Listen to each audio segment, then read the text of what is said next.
A service of KIBMradio.com, the Internet's home for an all old-time radio.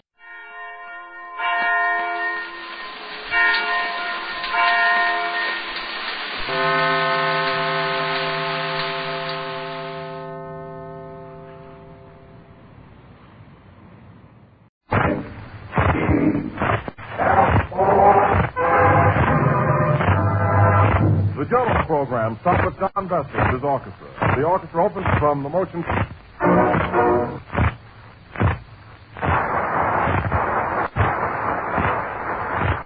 And now for that self-made man that could have done a better job, Jack Benny. Hello again. This is Jack Benny, the hotel clerk, remember? And for once you're right, Don. You might be kidding, but I am a self-made man. Nobody helped me. You look it. Well, say, listen, all of Rembrandt's paintings weren't good either. Are you a self-made man, Don? No, the stork brought me.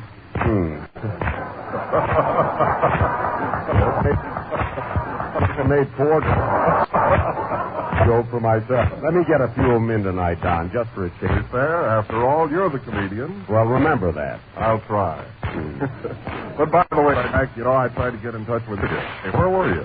Well, Don, I sort of relaxed today. I went around and saw all the new pictures, Don. I'm a real movie fan. You are? Yes, sir. I can watch pictures all day. About 11 o'clock this morning, I went over and saw College Rhythm with Joe Penner and Lanny Ross. They were with me this morning. No, Don, I mean they were in the picture. See, then I had lunch, and right after lunch, I went in to see the Gay Divorcee. You mean Peggy Joyce? Already. Then later on, I went over to see St. Louis Kid and Don't Ask It, and Don't Ask It. It was Busy Dean. It was Cagney. I won't, Jack. You're the comedian. Thanks. You'd be surprised how much better I feel already. Well, anyway, it was 4 o'clock, so I dropped in on The Merry Widow with Chevalier. Then I left Chevalier and saw Dinner Date. With Jell-O? Yes, Don. It was a double feature. Thanks. Well, anyways, it was time to broadcast, so I came here, and like Eddie Cantor, I am ready to kid millions. Boy, am I hot tonight.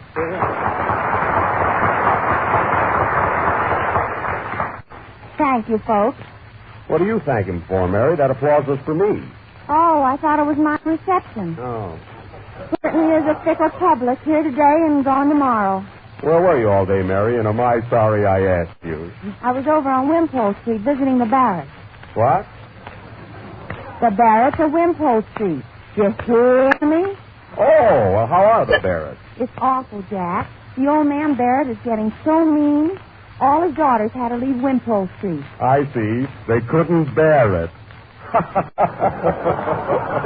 You hear me, folks?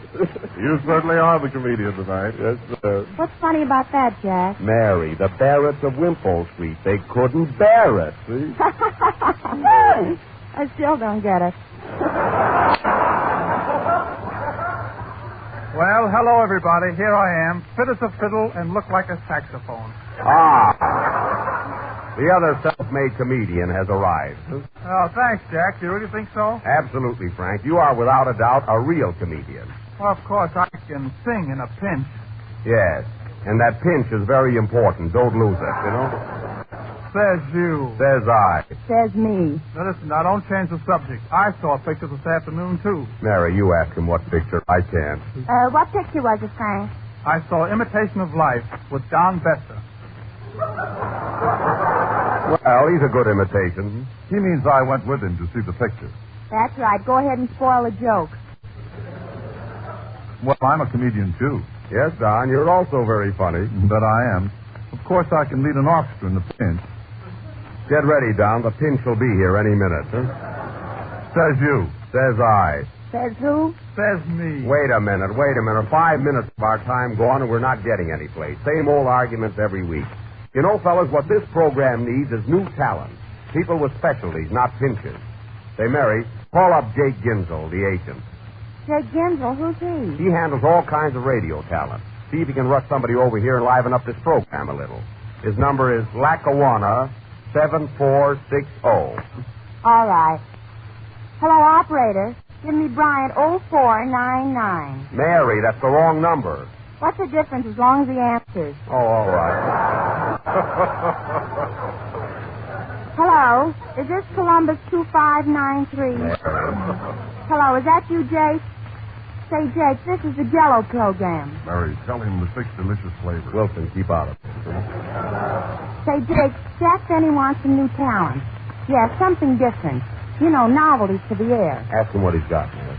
What have you got, Jake? He says he's got singers, dancers, musicians, jugglers. Tell him to mix them up. Mix them up, Jake, and send them right over. Goodbye. Thanks, Mary. We'll get some real talent up here without pinches. Play, Jake. I mean, Don.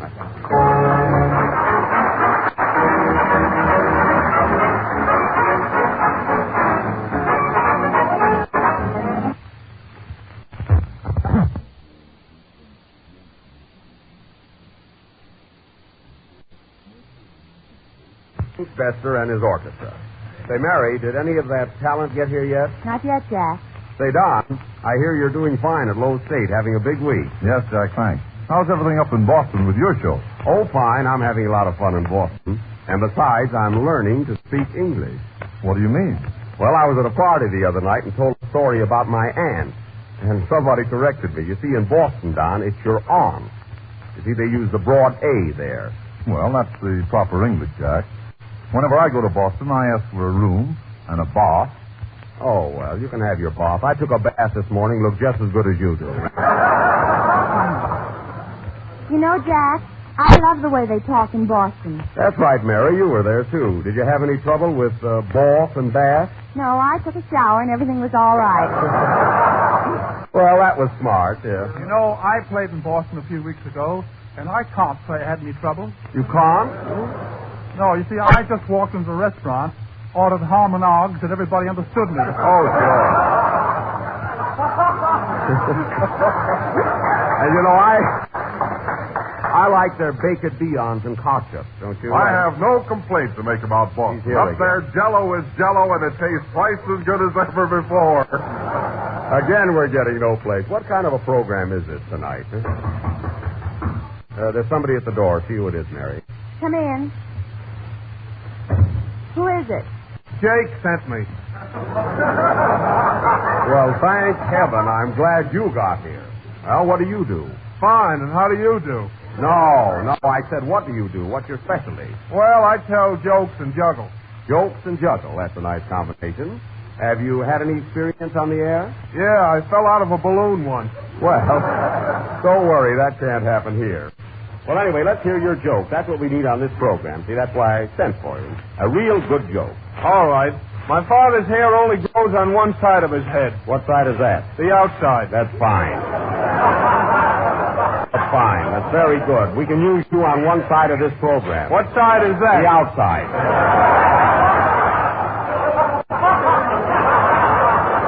Yeah. That come out of my own head. You must have used a fine comb. What else can you do? I sing, too. You sing? Have you got a good voice? They tell me I'm a second Frank Parker. Oh, you're a second Frank Parker. Jack's having trouble with the first one. Am I mortified? Well, now, look, do anything, will you, and get it over with. Yeah, I'm in a hurry, too. What are you in such a hurry for? I drive a truck in a pinch. Oh, you too, eh? Well, go ahead, get started. What do you want to do first? First, I'll juggle. I'll juggle 5 plates at one time. Wait a minute. What good is juggling on the radio? How can they see you? Well, you tell jokes and nobody can see you. I know, but listen, how can they appreciate your juggling? Nobody will believe you. I'll take an oath I'm doing it. Oh, well, that squares things, yeah. Go ahead. Juggle your 5 plates. By the way, what's your name? W.C. Jones. What's the W.C. stand for? Field. Oh, W.C. Fields. I get it. Well, get started. You want a little music with this? Yeah. Don, give him a little juggle music.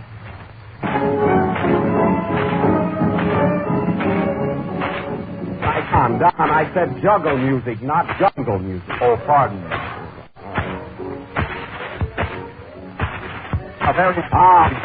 Ladies and gentlemen, 5 plates, and very, very good, too. Top juggler. He is now juggling 4 plates. 3 plates. Huh? Well, even 3 plates isn't bad. Ah, how marvelously he handles one plate. Chester, just a minute.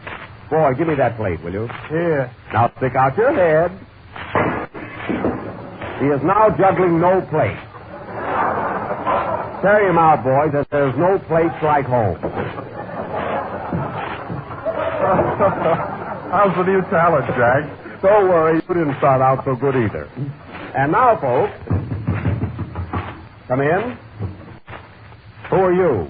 Jake sent me. I can imitate a dog. Roof, roof. And in a pinch, I can do a rooster. Mary, slam that door, will you? And now, ladies and gentlemen, Frank Parker, number 1, will sing One Night of Love. Is that right, Parker? Yes, but I can sing Blame It on My Youth in a pinch. All right. Sing. Mary, what are you laughing at? I don't know. I'm tired.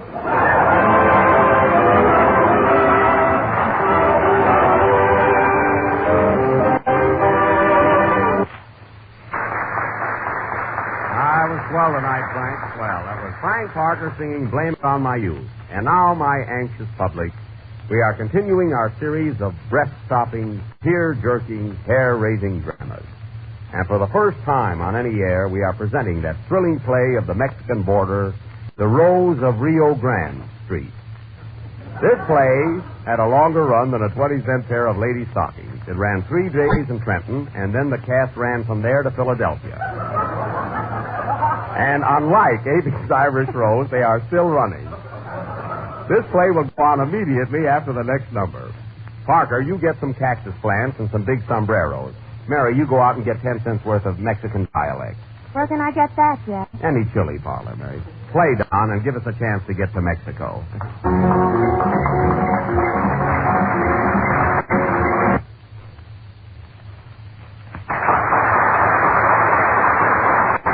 John Besser and his top tamales playing La Cucaracha, or Cucaracha. And now for our play of the Mexican border, The Rose of the Rio Grande. Atmosphere, Don.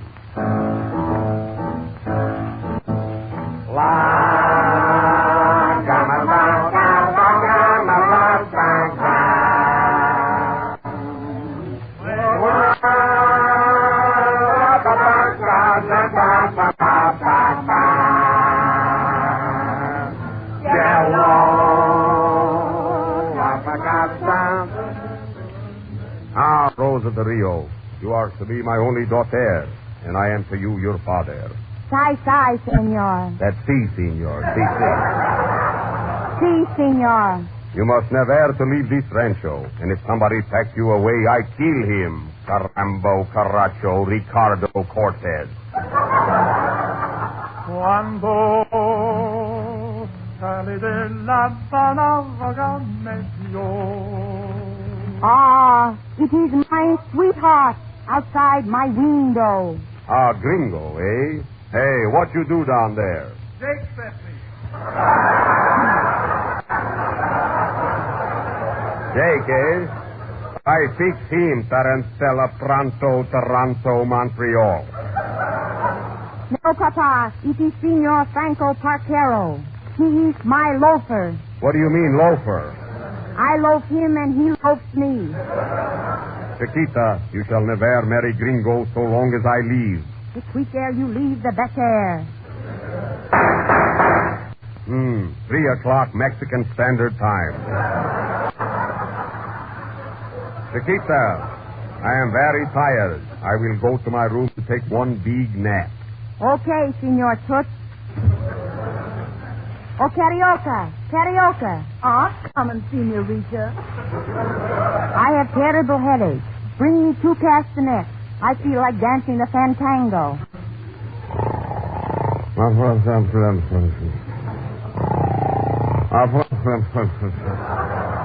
What is the Senor Papa doing? The signoring. He make me sick. He always talking he sleep. Ah, it is him again. Mine honey. Karaoke quick. 6 enchiladas for 2. Si, senorita. I sure will. And tell my gay caballero to come up Downstairs. Si, senorita. Come in, white trash.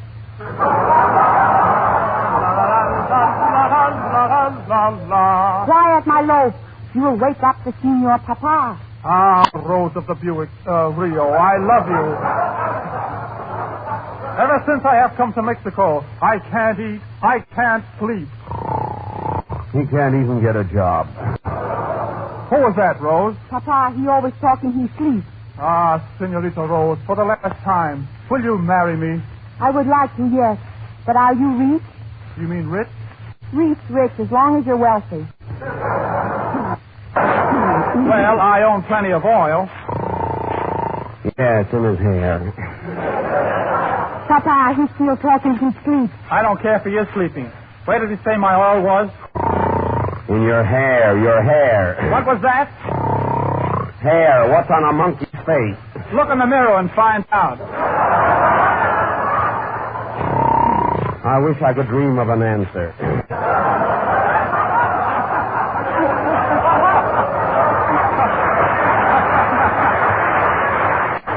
Don't wake up, Papa. Ah, Rose, for the last time, will you marry me? No. Papa hates gringos. He will kill you. He will, eh? Well, there's nothing left for me to do then but steal you and take you across the Rio Grande. Oh, I am so afraid. Afraid of what? Afraid that you will change your mind. Ah, Rose, my beautiful black-eyed Susan. Oh, thanks. My Mexican hairless pup. Come, Rose, let us away. Where is your horse? Outside. Come along, Rose.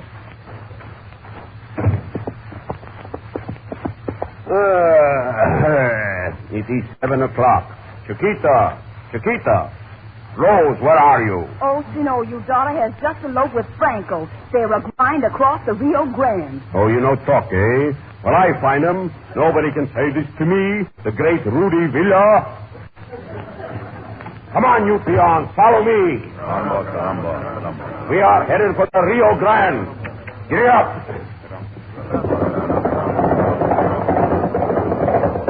No, not that way, man. That is the Hudson River. This way.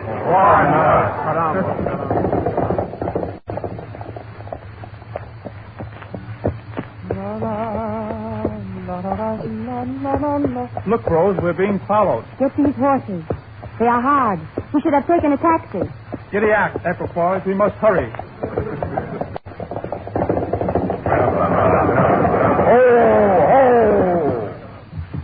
Now, caballeros, we must cross the Rio Grande. Come on.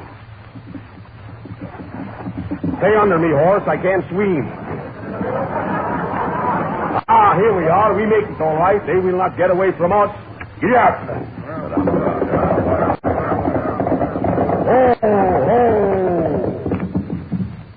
I think they stop in these cabines. We shall see what we shall see. Carlos, you go back of the cabin. Si, senor. Pedro, you watch the road. Sanchez, you come with me. And Lopez, you play the piano. Si, this is Lopez. Right. Frank, it is the Senor Papa. And he has some tough hombre with him, my friends. Don't worry, Rose. I have a pretty tough gang myself. Come on, men. It looks like a fight to the finish. Come out of that cabin. Don't do it, Franco. Stand by, men. Don't worry, we will. Have faith in us. That was better, folks. Come on out or I will shoot. Little man, what now? Well, I guess we better go out. We just moved in here, and I don't want to cause any trouble. Aha, another victory for me. Viva la France. Viva Las Vegas. Fine bunch of Mexicans we got here. Say, you who steal my daughter, what is your name? Don Franco Parker. And you, Bat, who are you? Don Jose Betts. What's the Jose for? In a pinch. Hey, you tough guy over there, what they call you? Don Jell-O Wilson. That's 3 down and 1 to go. I see you in New York, eh? What you do? I'm selling Jell-O. Jell-O is just as good to top off a Mexican meal as any other kind of a meal. You said him, big boy. Hey, just 1 minute. Who is that hombre hiding behind you?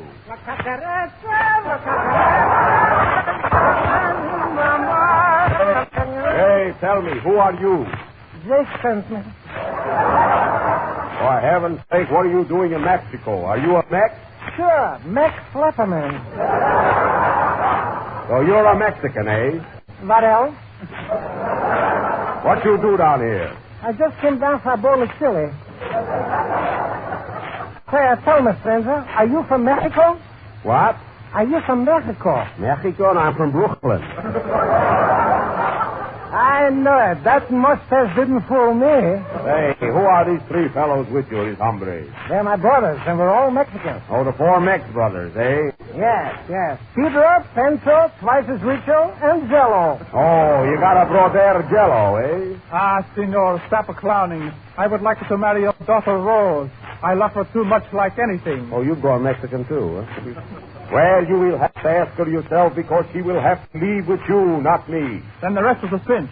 Ah, Rose of Grand Street, for the last time, will you marry me? I am healthy, young, and rich. No, never. I will marry Jell-O. Jell-O? Why? Because Jell-O is twice as rich. That's all I want to know. Play Don Manuel Umberto Bessaro.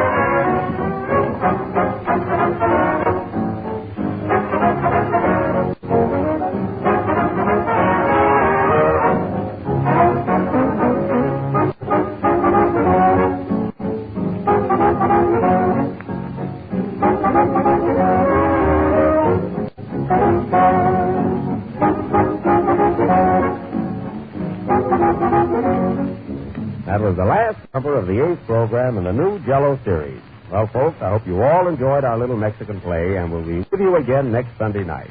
Mary, where are you going now? I'm going straight home, Jack. Come on, then. I'll take you home. All right, Jack, but not on horseback. I can still feel that ride across the Rio Grande. Good night, folks.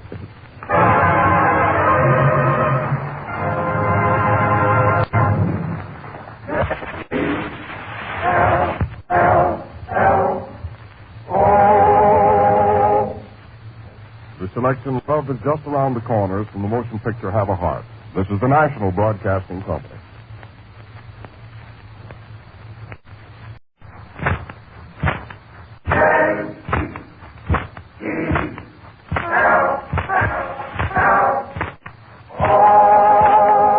The Jell-O program, starring Jack Benny with John Bester and his orchestra. The orchestra opens the program with Take It Easy.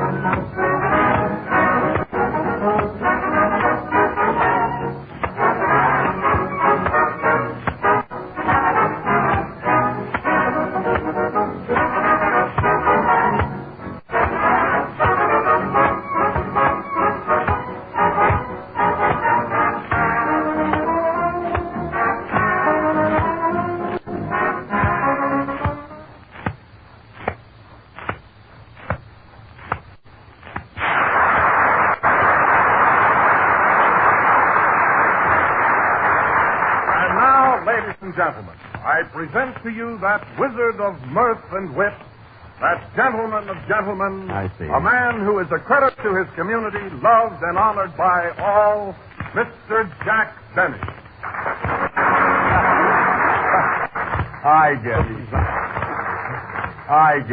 get it. Wilson's not fooling me, folks. Christmas is 9 days off. He knows what he's doing. Yes, sir. This is the time of year when every rat turns into a lamb until after the holidays. Oh, yeah? Well, it doesn't change me. No, you're still a rat. Well, Well, Jack, the Yuletide spirit keeps me from punching you in the nose. Yes, Don, we must be happy, although I didn't like that last crack. You're right, Jack. We should forgive our enemies and let joy be unrefined. Right now, Don, there's no one in the world that I hate. I don't know. I feel so good, I'm afraid I'm overdoing it. How do you feel, Don? Well, my rheumatism is bothering me terribly. Well, just ignore it until after the holidays. I've got falling arches, but I'm not going to pick them up until after Christmas. Oh, say, Jack, come here. I'm making out my Christmas list now. What do you think I ought to get for Frank Parker? Parker? Let's see. Gee, there's a hard guy to pick anything for. How about a shirt? No, he's got one. Say, I'll tell you what. How about a suit of pajamas? No, not Parker. He wears a nightgown. Oh, he does. Well, then get him a yard of blue ribbon. What are you going to give Parker, Jack?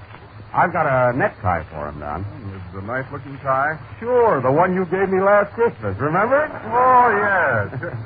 Well, here I am, fit as a fiddle, but thin as a flute. Hey, Parker. Parker, how did you get here so early? Jake sent me. Oh.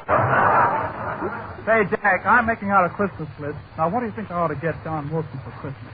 I don't know, Frank. You know, he and I have been pretty good pals. Well, I don't know. How much do you want to spend? Oh, about $50. Oh. Well, just send your pal a telegram. Yeah, well, thanks, Jack. Say, what size shirt does Vesta wear? Vesta? I don't know. I think he wears 12 and a half. Did you buy it yet? Yes, but I got size 17. Well, you've got to allow for shrinking, you know. Well, gee, do you think it's going to shrink that much? Say, the shirt you buy will probably evaporate. Oh, you're here, too, huh? Mary, what's killing you? Oh, well, humor never cease. Listen, Jack, why does Santa Claus wear a black suit? But he doesn't, Mary. He wears a red suit. I mean, after he gets down the chimney. Oh, I see. What's the answer? That's it, the chimney, you dope. Mary, where do you get those jokes every week? Jake sends them. Oh. Listen, don't bother me for a while, Jack. I've got to make out my Christmas list. Oh, yeah? Who's on your list, Mary? All the boys in this program. Listen, Jack, I want to get a shirt for Wilson. What size shirt do you wear? Well, I wear a 15. What's that got to do with Wilson? Well, you're always wearing a shirt. Oh, that's right. Get him a 15, then. What are you going to get your father, Mary? Oh, I've got him this cigar lighter, but I've got to change it. Why, Mary, that's a beautiful cigar lighter. Why do you have to change it? I just remember he smoked cigarettes. Oh, yes. It would be hard to light a cigarette from a cigar lighter, yes. By the way, Mary, what happened to that gold ring I gave you last Christmas? I never see you wear it. Well, I was afraid to tell you, Jack. I lost it. Oh, that's fine. And you said you'd take such good care of it. I did. Well, then how did you lose it? The finance company took it. Oh. The last time I'll buy anything from that company. You're telling them. Oh. Oh, Wilson, what do you think I ought to get my mother? She's 64 years old and doesn't like spinach. Here it comes, folks. Get her some Jell-O in all 6 delicious flavors, and she'll find it twice as rich as last Christmas. Gee, that fits right into my budget. Well, now that we got our advertising in, Don Bester will play the medley from the Music Box Review. Are you ready, Don? Yes, Jack. But come here a minute, will you? What is it? I was Christmas shopping all day, and I don't know what to get for Frank Parker. Can you suggest something? Well, how about a cigarette case or a razor? That's it. I'll get him a nice, safety razor. No, Don. Get him one of those straight barber's razors. But he's liable to cut himself. That's the idea. See, play, Don. Not as long as they keep wearing those spats. You know what I mean. A man who wears spats is or a hero. Then again, he may have holes in his socks. Yeah. Well, anyway, Don, I wouldn't hurt your boy's feelings for the world. You know, I used to be a musician myself. Well, I had my own orchestra at the Barrison Theater in Waukegan, Illinois. You did, eh? Yes, sir. And how big was your orchestra? Oh, I had a great bunch, Don. Let's see. There was me. Of course, I was the leader and first fiddle. I see. And we had a fella named Heifetz played second fiddle. Mm-hmm. I think his name was Yasha. I don't know. Then I had a Polish fella at the piano. He had a funny name like Paderewski, something like that. See, Rudy Valley was my saxophone player. Abe Lyman played drums. And then we had a blues singer, Lily Pond. Sister, what happened to all those... They're doing little on... Well, that was some. What happened to all those people? Oh, they're doing little on the country. They can't seem to get anything steady. Do you still like to play the violin, Jack? Don, once a violin player, always a violin player. You know, every time I hear your boys tune up their fiddles, I feel like an old fire horse when he hears the bell clang. You look like one, too. Mary, who ever heard of a horse playing a fiddle? What kind of stuff do you play, Jack? Oh, anything. You know, Rubinstein's Stormy Weather or Mendelssohn's Hold That Tiger. Say, do you know what I'd like to do tonight, Don? You see, my dad came on to visit me from Waukegan, and he's up here in the studio watching the program. And I think it'd be kind of nice if I played a violin solo right now. He'd get a big kick out of it. Sure, Jack. Go right ahead. Have one of your boys loan me his fiddle, will you, Don? Certainly. Oh, Spike. Loan Mr. Benny your fiddle. Yes, Mr. Buster. Spike. All right. Thank you. Let's see, wait a minute. Nice tone, too. This is a pretty good fiddle, isn't it? Yes, sir. It has a pedigree. Oh, I suppose Chrysler played on his uncle. Well, Don, what'll I play? Oh, anything at all, Jack. All right, I'll tell you what I'll do, Don. I'll play If I Had $1 Million from the picture I was in. Now, listen to this, Dad. How about a little introduction, Don, huh? Okay. Come nice on, and slow and soft.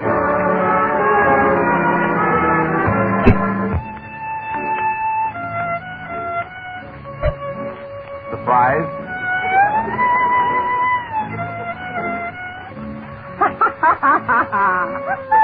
Mary.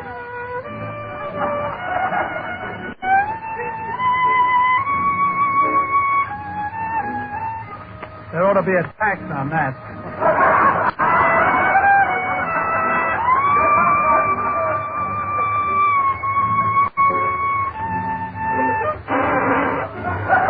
Pedigree.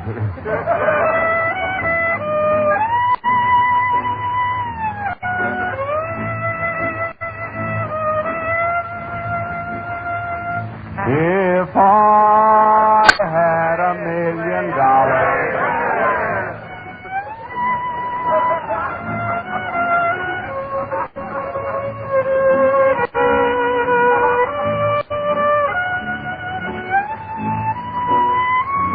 This broken-down genius comes to you through the courtesy of Jell-O with that new extra-rich, fresh fruit flavor, and it tastes twice as good as ever before. Fine time for advertising. 40, boys. That's...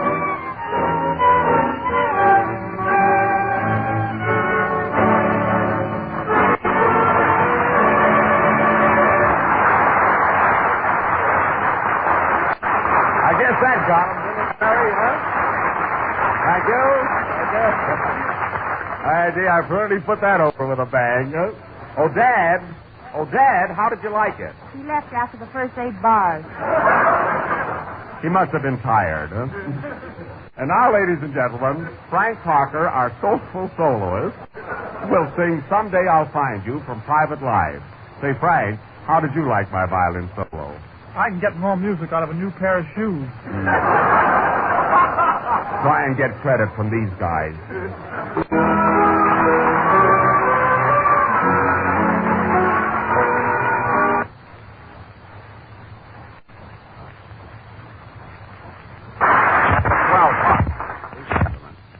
Frank Parker tenor singing. And tonight, folks, we are singers of Russian art plays.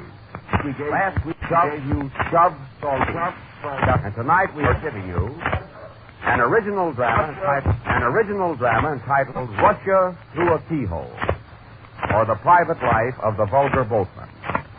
Better title, Private Life of the Vulgar Boatman.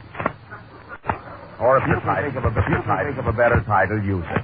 This little offering will go on immediately with the next number, which is A Needle in a Haystack from the motion picture The Gay Divorcee.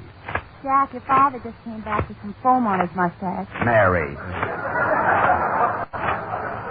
Can you imagine? Play, Don. Can you imagine that? Play, Don. Foam on his mustache.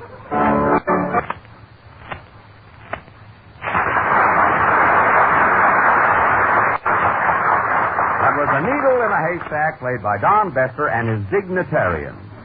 And now for our drama, Russia Through a Keyhole, by Ivan Winslow.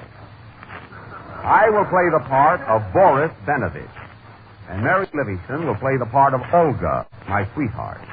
The first scene takes place in the home of Boris Benovich on Tobacco Road in Kishinev, which is not unlike Grenovich Villavich. All right, boys, curtain. Music on.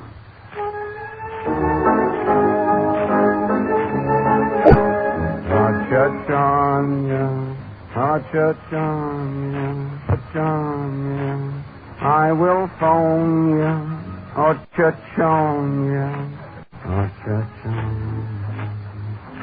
Mr. Benovich. Mr. Benovich. What is it, Karloff? There's a telegramovich for Yurovich. Is it Kolektovich? No, Paitsky. Give it to me. It's from my sweetheart, Olga Petrov. Dear Boris, you must come to Odessa at once. Stopovich. The Cossacks have raided our house and taken away my sister Natasha. Merry Christmas. Come at once.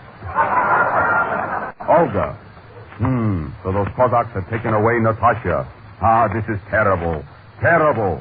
Not the play, folks. The situation. This is awful.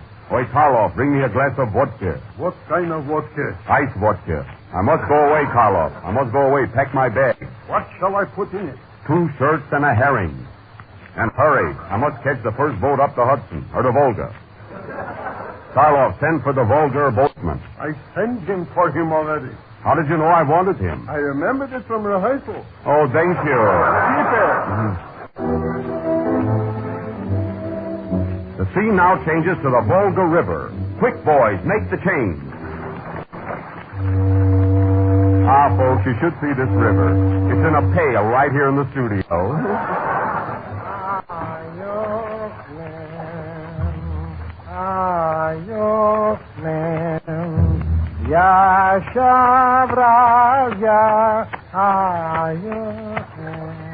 Here comes the boatman now. Hey, Volga, I must get to Odessa at once. Snap it up a bit. Okay, jump in there. Goodbye, Karloff. Goodbye, Ski. Let's go, Volga. There's no time to lose. You said it. Hurry. Oh, Jack, I just happened to think what to buy Parker for Christmas. Mary, get out of here, will you? Make it quick, Volga.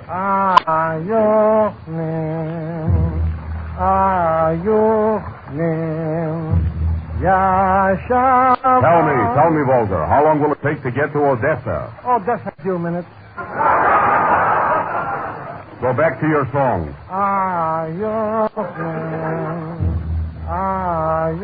Hey, I'm sick of that song already. Can't you sing something else like Cocktails for Two?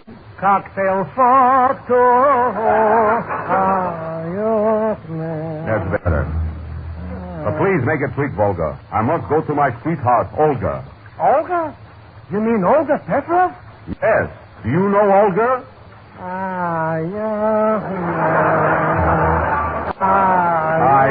I see. How well do you know Olga?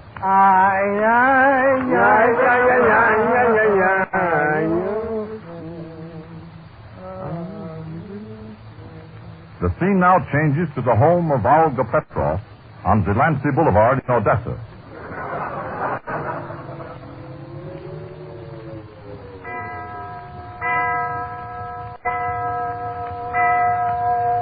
Half of 8 o'clock. Oy, what a night. Such a miserable night in poor Natasha in the hands of the Cossacks. Oy, what a night. Who's there? It's me, Boris. Boris who? Boris Plaster. Can I come in? I wouldn't leave a dog out on a night like this. Woof, woof. Come in. Hello, Olga, my darling. I got your message and came as quick as I could. Oh, Boris, I'm so glad you're here. You look tired and cold. Take off your boots and put your feet by the fire. I'm hungry too, Olga. Got anything to eat? No, but keep your feet by the fire and we'll have hot dogs. Well, can't you fix me up a caviar sandwich? Where do you see caviar? You got some in your hand. It's freckles. Oh, excuse me. Say, maybe you'd like a nice piece of herring? Herring? Yes, white meat.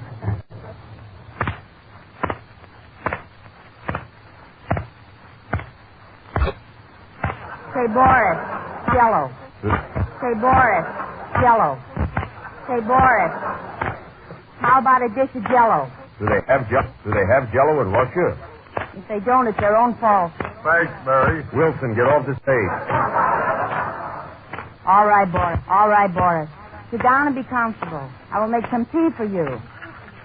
I hate to see that evening sun she go down Miss Zatlowski. But tell me, Olga, what happened to Natasha? Be careful, Boris. Not so loud. There are Cossacks everywhere.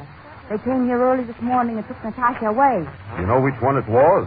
Yes, Nikolai Parker. That low life. Yes, he came here and wanted either mother.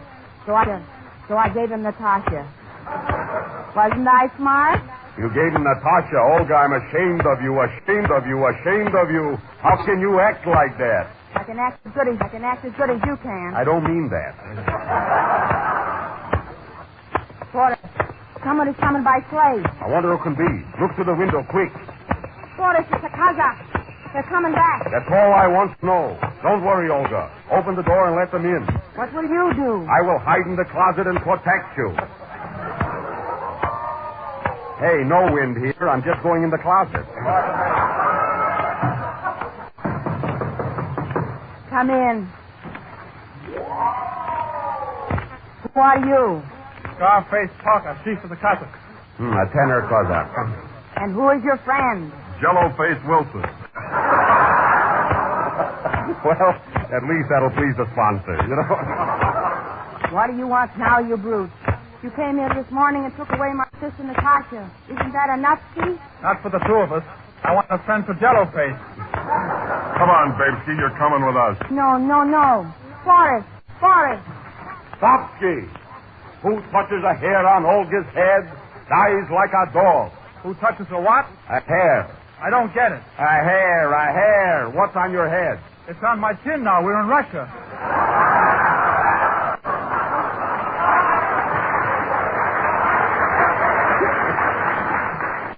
Come on, Olga. You are going with Pop. He is not going with you.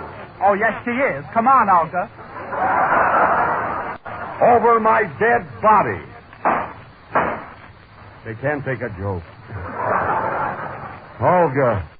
Olga, they got me. No, it was me, Boris. Give me the credit. So it was you, my own sweetheart, who shot me. Goodbye, Toots. Come on, boys. Padashka Prash, Padanya Manana.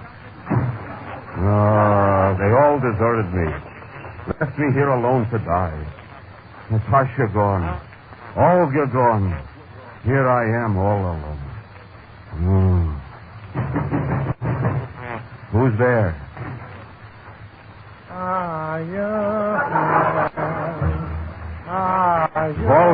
Olga, what are you doing here? Jake sent me.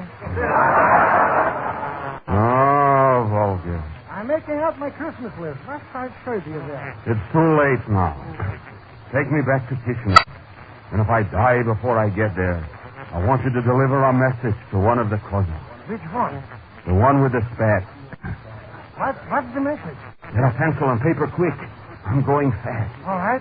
What's the message? Please, tell me. What's the message? Play, Don.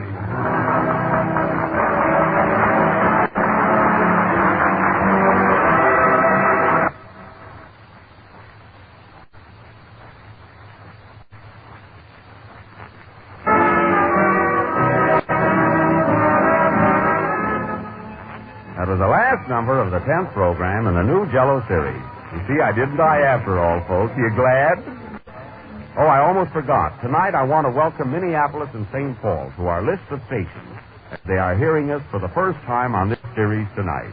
Jell-O Minnie, Jell-O Paul. Wilson, huh? Say, Mary. What? Where did those Cossacks take you to? To the automat. It's a good thing I had my own nickels. Good night, folks.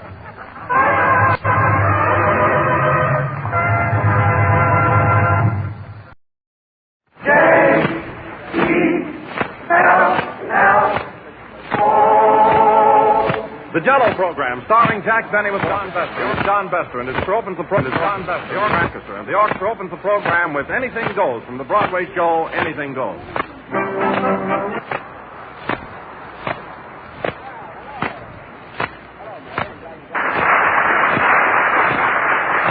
now I'm on the air in the year 1935. I present to you that famous, that well-known, a fellow whom you all, a man that's...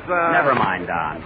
Hello again. This is Jack Benny with my New Year headache gone and raring to go. Say, I haven't seen you since last Sunday, Don. Did you have any fun New Year's? Oh, I had a marvelous time, my friends tell me. What did you do? Why? What did you do? Well, I remember leaving for Boston New Year's Eve. And then? A bellboy woke me up in Philadelphia yesterday. Well, that's what I call celebrating. Now, what'd you do New Year's Eve, Jack? Oh, I had a lot of fun, Don. I bought a tin horn and blew it unmercifully. Oh, that must be exciting. Didn't you go anyplace? Certainly. I walked up and down Broadway all evening. Oh, why Broadway? Well, it's so reasonable, Don. No cover charge. Oh, I see. Well, Jack, didn't you have anything to drink? Heavens, yes. I stopped in the first drugstore I saw, and I had 3 orangeades. Then I got silly and had 2 more. Well, there's no harm in those drinks. No, Don, but I started mixing them with frosted chocolates. And, oh, boy, wow! Was anybody with you? Oh, sure, Bester was with me. You should have seen him. Was he dizzy? Yeah, well, what did he drink? Well, he ordered a cherry phosphate and kept revolving around on the stool.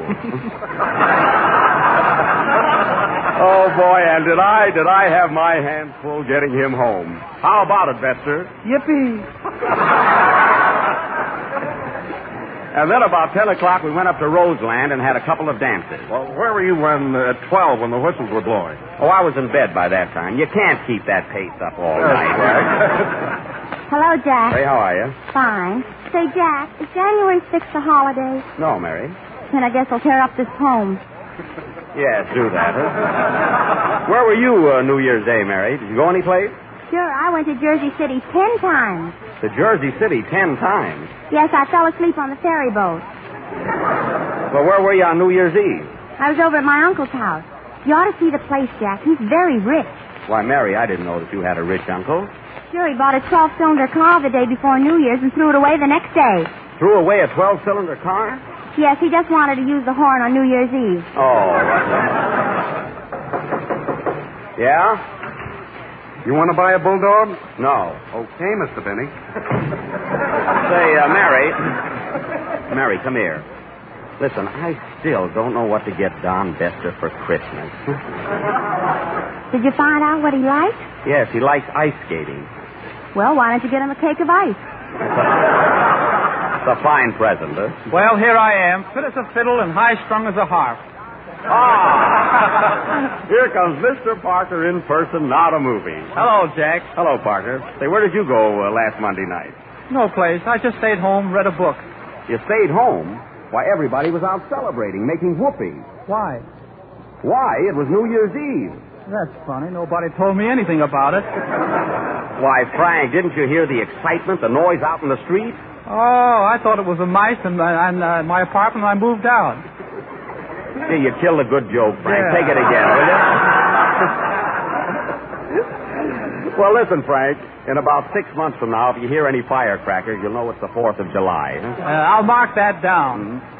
And if you see a chicken lay an egg, you'll know it's Easter. That's right.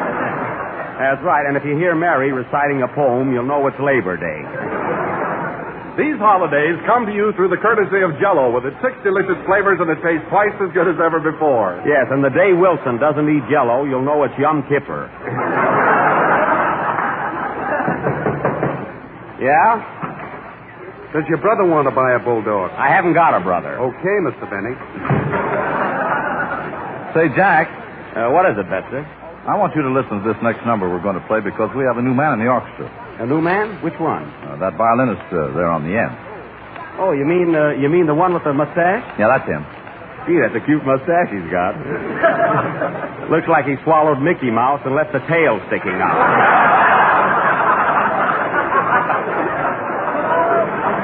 Sure does, huh? What are you going to play, Don? I'm going to play Some of These Days. Go ahead, Don. I'll listen. Gee, I wish I knew what to get that guy for Christmas.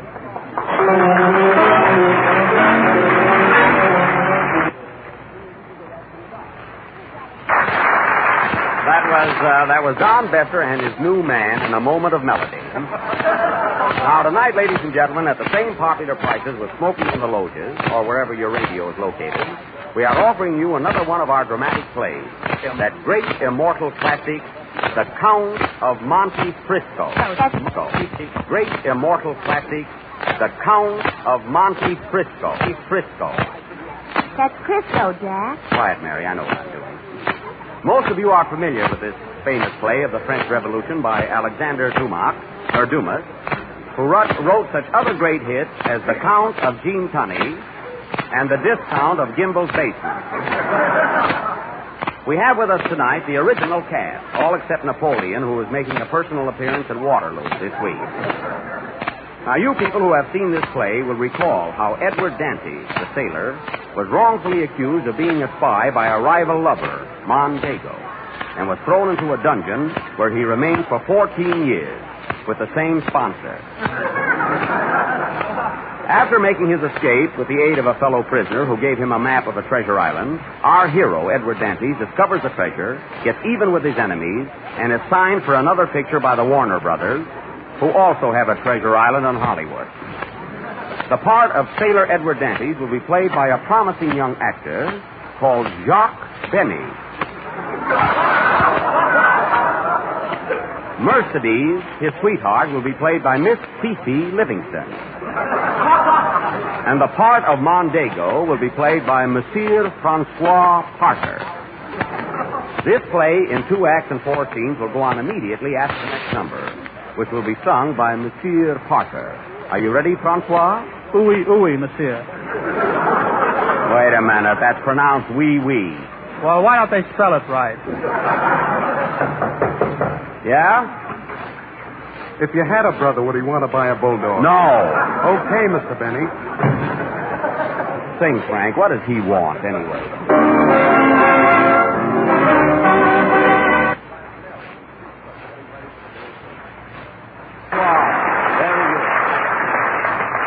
That was With Every Breath I Take, sung by Frank Parker, whose breath still reminds me of New Year. And now for our play, The Count of Monte Cristo. The opening scene is a ballroom in Marseille, France, the year 1805 at 9 p.m., or 1806 daylight saving time. Curtain. Music, Don.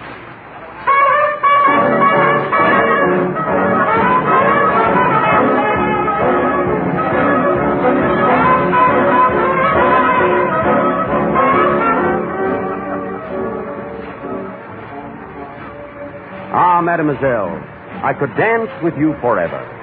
You take a mean hit, sailor. What's your name? Edward Dante. And your name, may I ask? Mercedes. Mercedes what? Mercedes Ginsburg, the apple of Paris. Ah, Mercedes, you are beautiful. Your eyes sparkle like rare jewels in the sunlight. Your lips are as red as a rose that blooms but for a day. Ah, Mercedes, you are divine. Thanks, Toots. I can take it.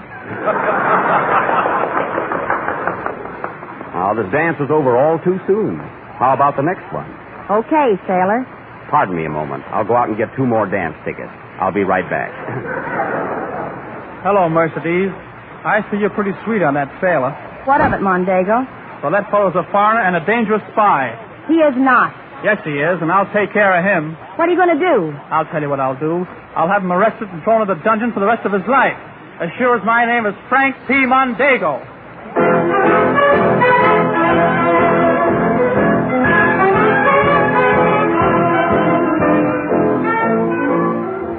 Well, Mercedes, here I am. Come on, Edward. Let's dance.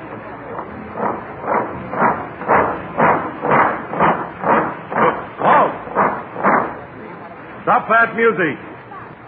Are you Edward Dantes? That's me. Want my autograph? No, you're under arrest. What for? For carrying papers in your pocket detrimental to the safety of this government. Oh, those papers are nothing. Just a few jokes I jotted down for next Sunday's program. That's even worse. Oh, Oh, yeah? Follow the Imperial Guard. You're headed for the Chateau d'If. Wait, boys. You can't take him away. Here's your hat, Jack. I'll write you every day. Don't worry, Mercedes, my love. It's nothing at all. I'll be right back.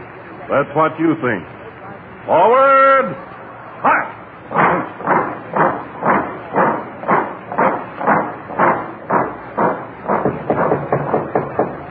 Yeah? Now do you want to buy a bulldog? No. Okay, Mr. Benny.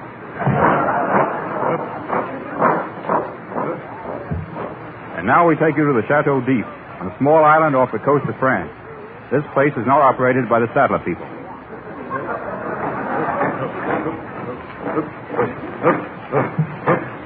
Halt! Here we are. Get in there. Looks like a one-way street to me.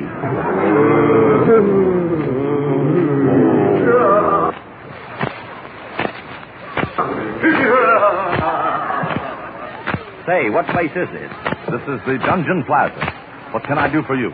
Oh, I only want something for the night till my lawyer gets here from tropical... You're a permanent guest here. Get me? Give me something with a southern exposure. You'll get exposure. Say, who am I to argue under these conditions? I hope they put me on the football team. Is there a bath in the room? You'll get a bath when we throw you in the ocean. Saltwater bathing. I love it. Oh, bellboy, show him, throw him to his room. On you, we're very strict here.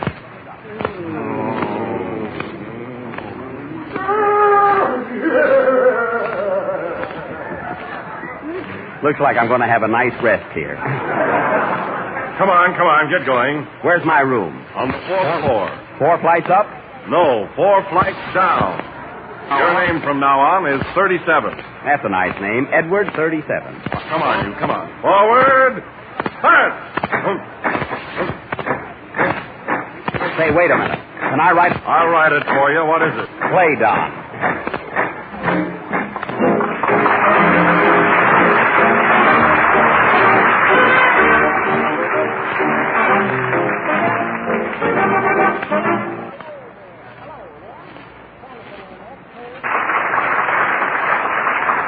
There was John Besser and his orchestra coming to you from the grill room of the Chateau d'If. The next scene finds Edward Dantes in the dungeon 10 years later.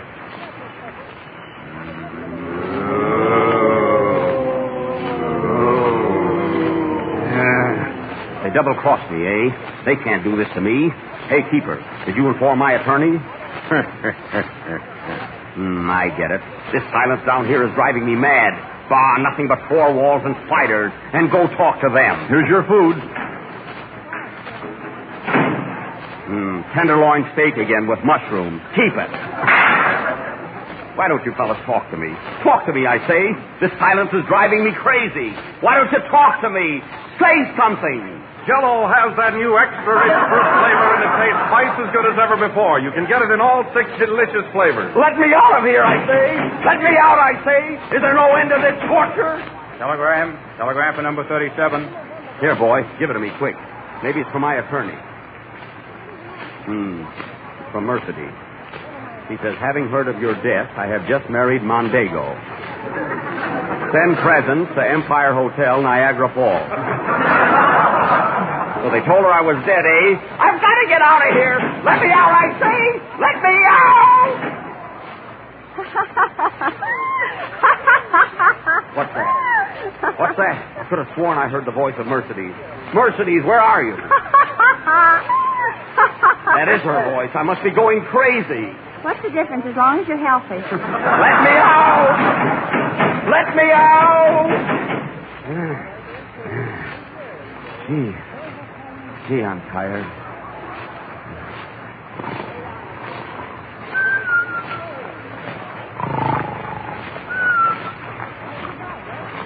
What's that? I'll signal, find out who that is.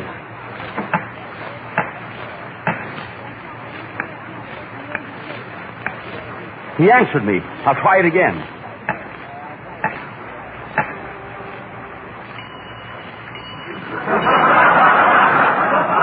That's music to my ears. This stone is loose. I'll pull it out and see who's in there. Hello. Who are you? I've spent 30 years chiseling my way here. Is this the First National Bank? No. Then I've been wasting my time. Just let that be a lesson to you. Have you been here long? 60 years. How old are you? 61. You must have been a bad little baby. Come, follow me. I've made tunnels to every cell in this prison. Did you have anything to do with the Holland tube? No, I've never been in Holland.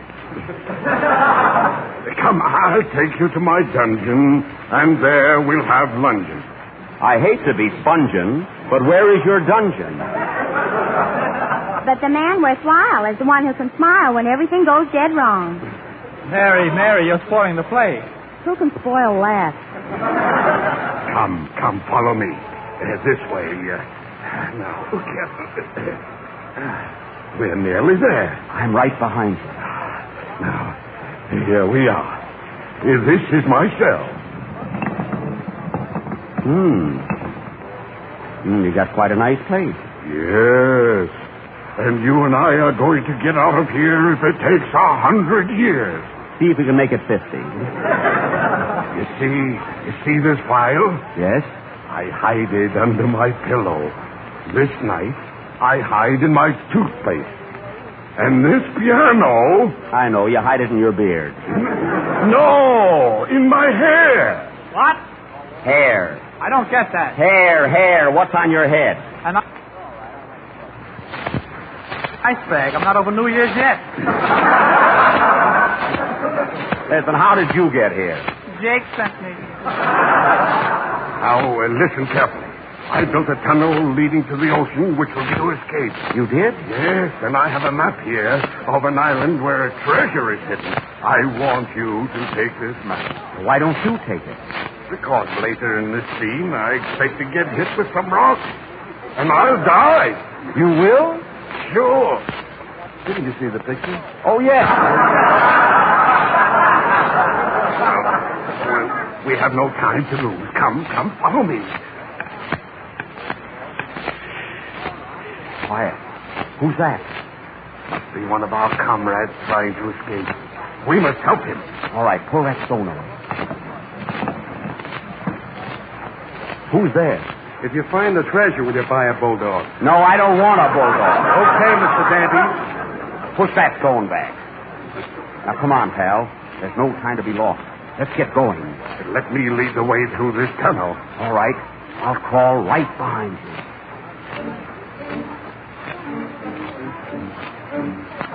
Quiet. Are you all right? Yes. When are you going to get hit with the rock? Any minute now. Well, hurry up. What's that? Who are you? Oh, just a bat flying around. Gee, it's dark in here. Can you see where you're going? Yes, it won't be long now. We'll be out of here in 7 years. We've got to get out tonight. This is not a serial.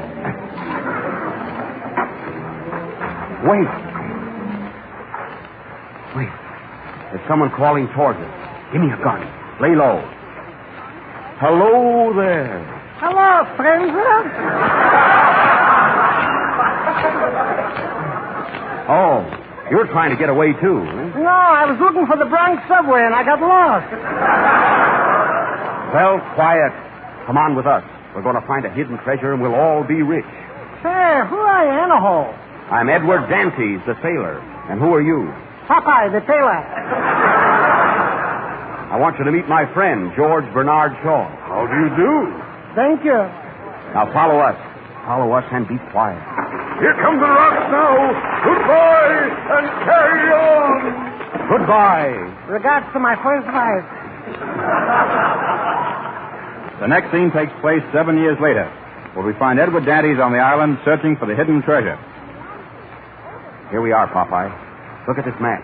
This must be the spot. Look. Here's a trap door. Then this must be the place. Open that door. Oh, this is heavy. Let me help you. Right down these steps, Popeye. Follow me. Look at all those boxes there. Look. That must be the treasure. Ay. Hey, that's my line. Ay. Now look at Popeye. Open that box first. See what's in it. For heaven's sake. What is it? It's Jell-O. Jell-O? Yes, it's raspberry. Strawberry. Cherry, orange. Lemon and lime. The world is mine. I am now the Count of Monte Jell-O. Well, what are we waiting for? Play down.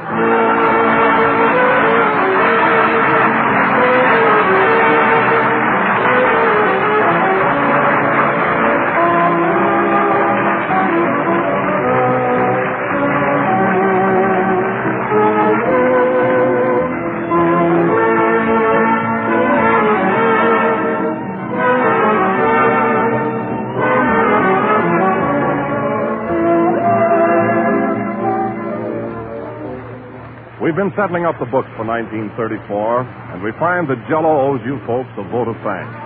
You certainly have shown us your appreciation of these programs, and you've shown it in a highly practical way by going right out and buying Jell-O. Naturally, we're pleased that you've enjoyed our programs enough to insist upon our product when you buy your dessert. And one thing we know, that you've enjoyed Jell-O, too. And now, if you've had a good time tonight, here's a suggestion for tomorrow night for dinner. A combination mold of sunny orange Jell-O and sea green lime Jell-O. All 6 Jell-O flavors are deliciously rich and colorful, and this is a special flavor combination we know you'll like. Now, thank you again, all of you, for your friendly allegiance to Jell-O.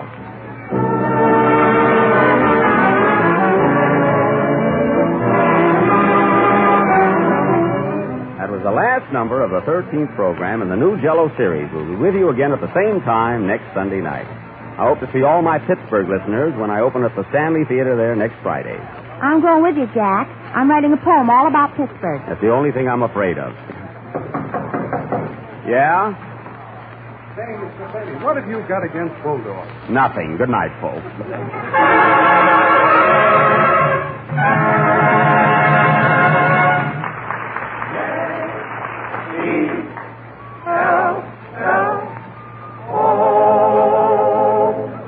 The selection with every breath I take is from the show Here Is My Heart and Say When from the production Say When. J-E-L-L-O. The Jell-O program starring Jack Benny with Johnny Green and his orchestra. The orchestra opens the program with Eeny, Meeny, Miny, Mo from the picture To Beat the Band.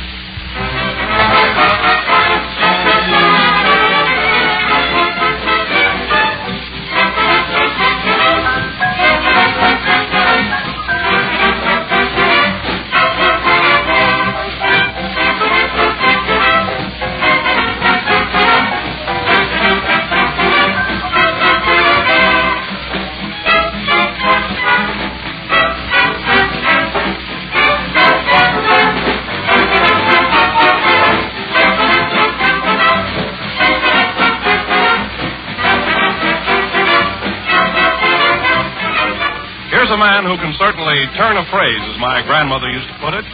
Mr. E.F. Ruth of New York. Listen to what he says about Jell-O. The 6 delicious flavors stand out in front like a bolt of lightning on a dark and cloudy night. I can honestly and truthfully say that there is no other dessert on the market today that can live up to Jell-O's fine quality and delicious flavor. Well, thank you very much, Mr. Ruth. And the reason why you and millions of others prefer Jell-O is because Jell-O has found a way to capture extra-rich fruit flavor. Flavor you don't get in any other gelatin dessert. For there's only one Jell-O, and only Jell-O has this delicious, extra-rich fruit flavor. So look for the big red letters on the package. They spell Jell-O.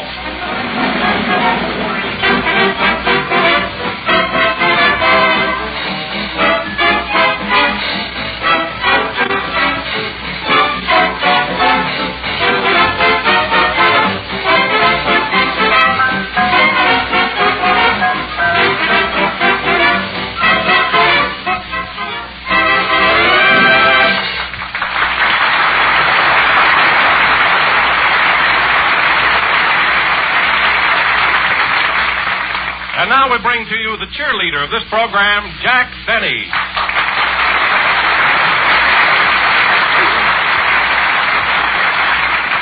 Oh, Mary, where's Jack? He's downstairs getting a shave. I guess he'll be up soon. Say,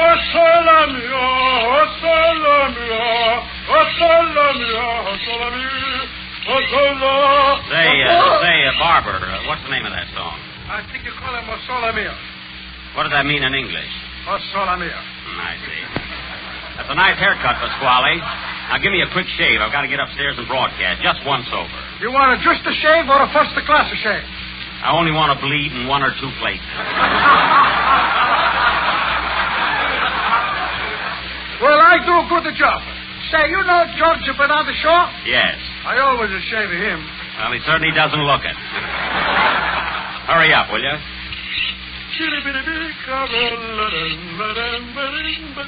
It's a nice day. You'll think it's going to rain, not me.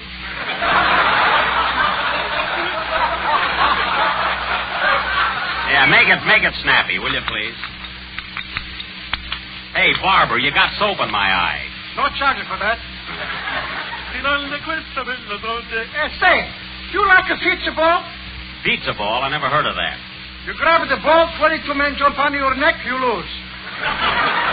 Oh, you mean football? Yes, I like it. I think Alabama has a great team this year. That's pretty good, but I like Ohio State and Carnegie Touch.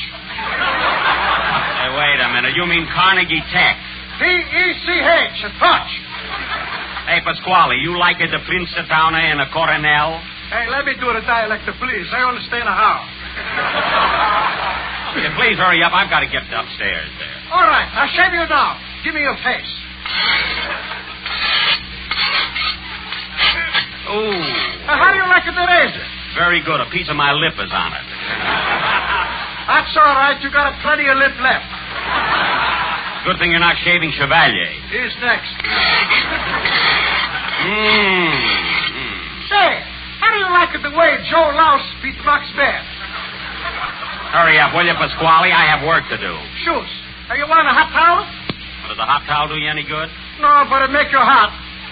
Well, I don't want it. You try it for no like or no pay. Hey, what's that? That's the towel getting a hot. Oh. You want a face massage?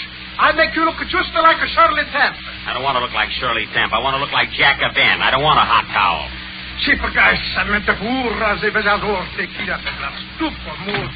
Say, Jack, you better hurry. You want it upstairs. I'll be right up, Mary. I'm getting a permanent shave. What's your hair doing on the floor, Jack? I just got a haircut. How do you like it, Mary? Gee, I thought you were wearing a beret. Listen, this is a late-style round haircut. It's nice, Jack. Looks like a Leavenworth special. Yeah. Hey, let us cosa, please. Hey, boss, you want a vibration? You mean a vibrator? Sure, it's only take 1 minute. Make you feel good. All right, but make it snappy, will you? Oh, hey, wait a minute, will you? Oh, Jack. What? Boy, your teeth are on the floor. Well, for heaven's sake. Well, boss, that's the finish. You want to talk about powder? No. Oh, you don't want to smell good, eh? I smell all right. Come on, Jack, you've got to go to work. Hey, boss, what kind of work do you do? I'm on the radio, and I broadcast all over America. Well, you can thank all Italian people. Why? Because Marconi discovered the radio, and Columbus discovered America. Hey, wait a minute. Listen, wait. He's right, Jack. Let's get out of here. Hey, what program you got? Jell-O. Oh, I like the jelly with the 6 delicious flavors. I like it as the guy once said, raspberry, strawberry, cherryberry, orange, lemon, and limeberry. Well, how much do I owe you, Pasquale? Well, let me see. 1 haircut, shampoo, hair tonic, shave, hot towel, and a vibration. 20 cents. 20 cents? What? Oh, pay him, Jack. That's what you get for coming to these gyp joints. Mamma mia, che stupido padrone, non sente cerravella.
was a Johnny Greener playing Anything That Goes Up. That was Johnny Green playing Anything Goes from the production of the same name. Say, Jack, you're a little late, aren't you? Yes, Don. I stopped over at the barber's for our first routine of talk. Was he a good barber? Yes, our audience laughed at it. Oh, hello, Johnny. Hello, Jack. I didn't recognize you. You look clean tonight. Well, I just came from the barber shop. Got a shave and a trim. You got a pretty close haircut there, didn't you? Yeah. His head looks like an airport. Mary, don't discourage our listening audience. After all, they've just seen me as a lover in my latest picture. It's in the air. And they think I look the same up here, so don't disillusion them. I won't. What's disillusion, Jack? Well, Mary, on the air, you see, your listeners can't see you. All they can do is visualize, you see? Oh, I get it. What does visualize mean? Well, Mary, look, visualize means that they draw a mental picture of the activity up here, which enables them to conjure up the kaleidoscopic procedure. What are you laughing at? That's the funniest haircut I've ever seen. Forget it, will you? Oh, Johnny, what does visualize mean? I don't know. I just handle the music here. Oh, just a juggler of crescendos, eh? Say, Don, do you know any big words? Oh, just words like strawberry, raspberry, Jell-O. And now, wait a minute, Don. Jell-O isn't such a large word. No, but it's the largest selling gelatin dessert in the world, and every day millions of people eat it. Well, I thought we'd drag that in by the heels gracefully, didn't you, Don? Huh? Yes, it didn't sound a bit obvious. No. Mary, answer the door. Why don't he knock? Every program is doing that now. Come in. Hello. I'd like to see Mr. Benny, please. There he is, standing over there. Thank you. I'm Kenny Baker.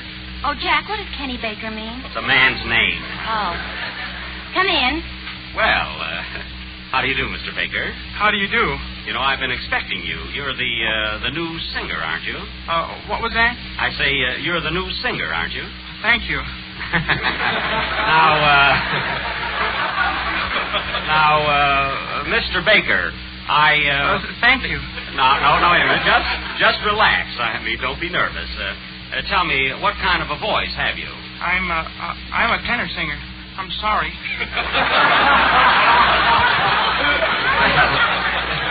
Well, don't worry about it. Just take it easy. Step right over here to the microphone. Yes, sir. Be careful there. You tripped over a chair. I guess I'm a little nervous. You have nothing to worry about. Now, I want you to meet the members of our little company. This is Johnny Green. Johnny, this is Kenny Baker. Hello, Mr. Baker. How do you do? I'm sure.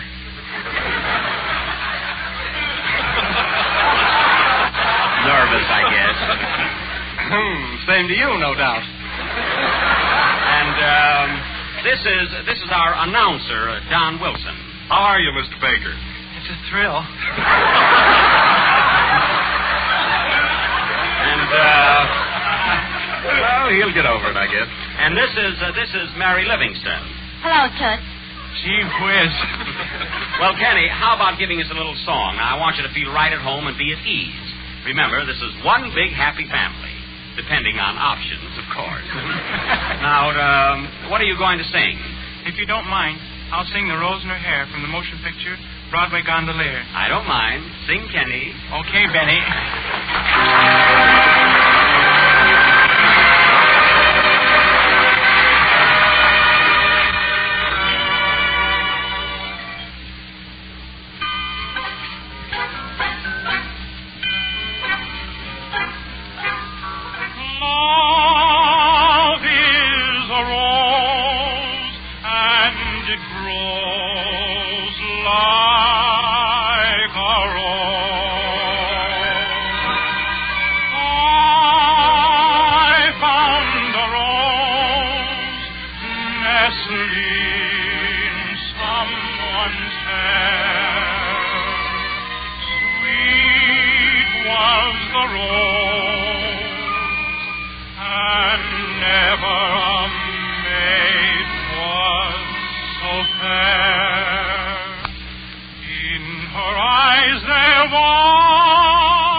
And a rose her hair. In my arms there was no one, so I just took her there. On her lips was a promise. In my heart was a prayer. When I finally went, I went home with a scent of a rose in her hand.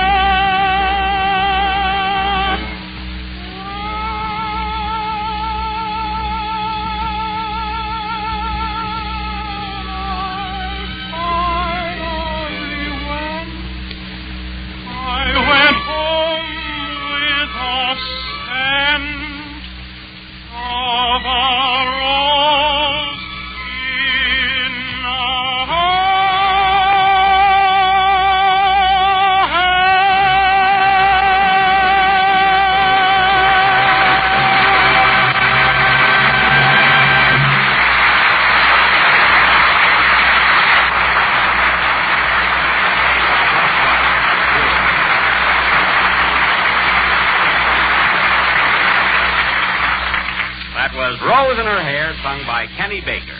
You have a very sweet voice, Kenny. It's funny, I haven't met you before. What brought you out to Hollywood? Oh, nothing. Just making a picture, if you don't mind. Well, that's nice. Yes. Now, you're making a picture, eh? Yes, anything to kill time. Well, it is a diversion. Yeah. What's a diversion, Jack? Quiet, Mary. That's what I thought. You know, young man, the only difficulty we may have on this program is, well, you see, your name is Kenny, and mine is Benny. I mean, that might be confusing. Well, couldn't you change yours?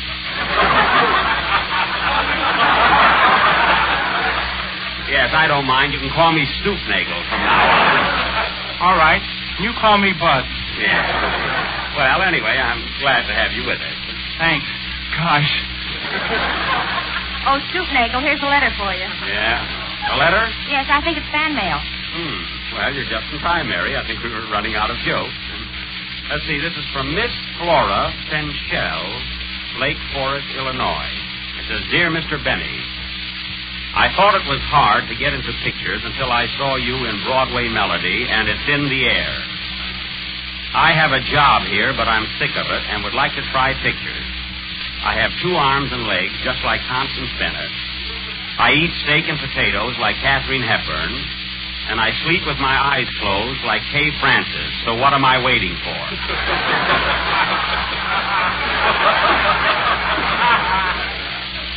Is it really hard to get into pictures? P.S. I just won a beauty contest in Atlantic City, if that will help. Well, Miss Fenchel, that's what this program is on the air for, to give advice to people like you. And also to sell Jell-O. Yes. And so, ladies and gentlemen, after Johnny Green's next number, we will take you direct to the Metro Paramount Studios and show you how stars are born and pictures are made. After all, what's the use of being in Hollywood if we can't help? Play, Director Green.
From Top Hat with cameraman Green at the piano, sound by his orchestra, and gowns by Adrian.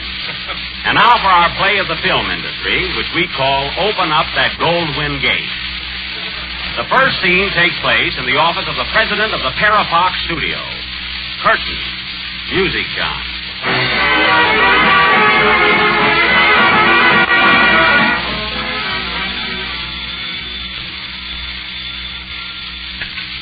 Hello, Parafox Studio. You want Ricardo Cortez? We're all out of those. How about a nice Corona? Oh, you mean the actor. I'll put him right on. Good morning, Miss Glutz.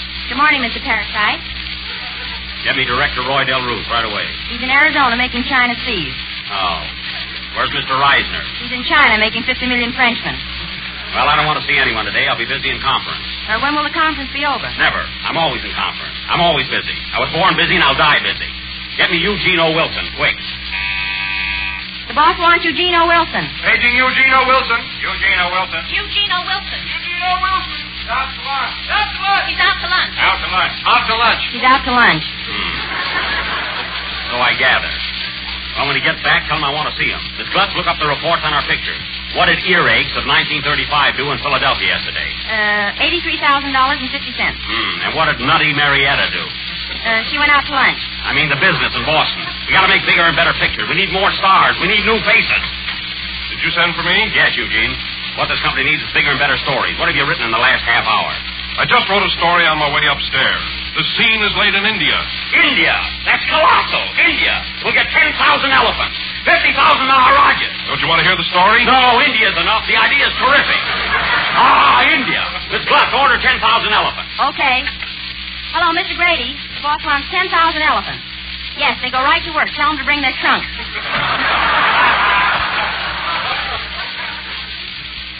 Pardon me, who do I see here? I just won a beauty contest in Atlantic City. What'd you do with her? Don't get fresh. I have a contract to appear in pictures with this company. So you won a beauty contest, eh? Can you act? No, but I certainly am beautiful. Ain't I got the cute kissers? Oh, yeah? Yeah, what's Loretta Young got that I haven't got? You'll never know. Wait a minute. Mr. Paradise, the girl who won the Atlantic City Beauty Contest is here. I want elephants. The picture's in India. Get me elephants. I'm sorry, miss. He just wants elephants. Well, what'll I do? Eat some peanuts. Maybe you'll fool him. But I won a beauty contest.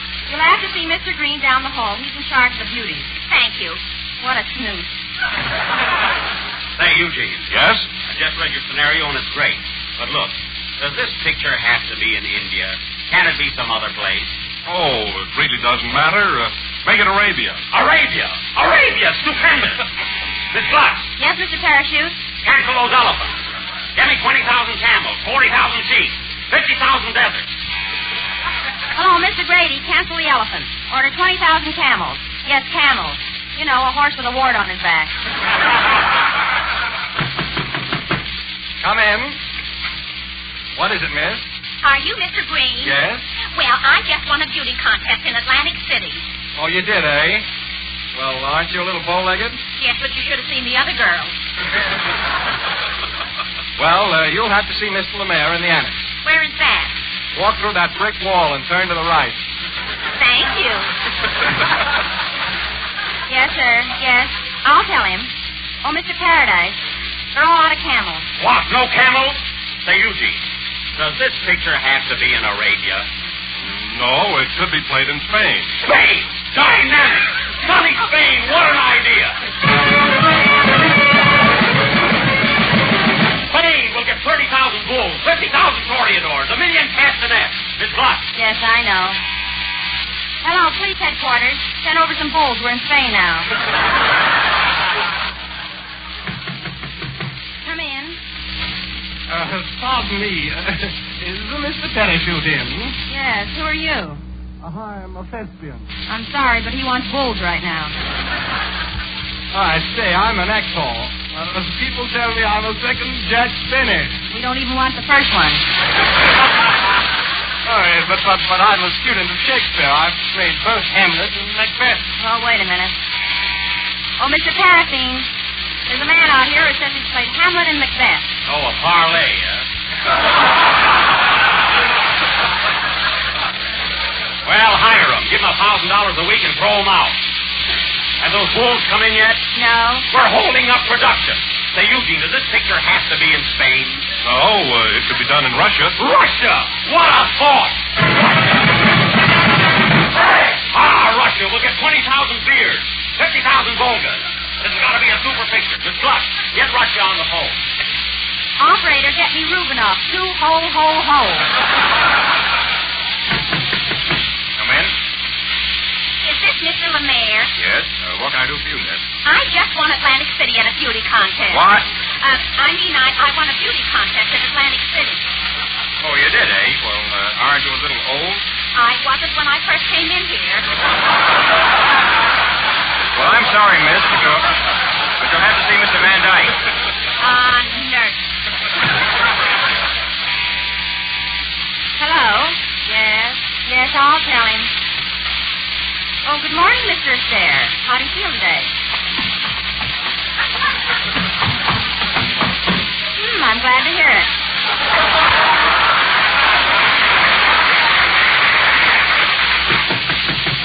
Come in. That's a good please. I want to see Mr. Parachute. He's not in right now. I see a shadow in the window. Well, if you want to speak to a shadow, all right. Miss Gluck, did those beers get in here yet? No. Oh, hello, Pasquale. What are you doing here? I want to go on a moving a fish. A moving a fish. Say, Eugene, I've got it. Why can't this picture be in Italy? Colossal. That's it, Italy. Miss Gluck. I know. Mr. Grady ordered 10,000 miles of spaghetti. Say, boss, I got a better idea. Why can't this picture take place in the United States? United States? Terrific. I never thought of that. Why don't you make it New Jersey? New Jersey. That's the place. Miss Gluck, get me 10,000 mosquitoes. 20,000 Jersey cows. And 30,000 Jersey sweaters. What an idea. Hooray! Come in. I just won a beauty contest in Atlantic City. Atlantic City, colossal.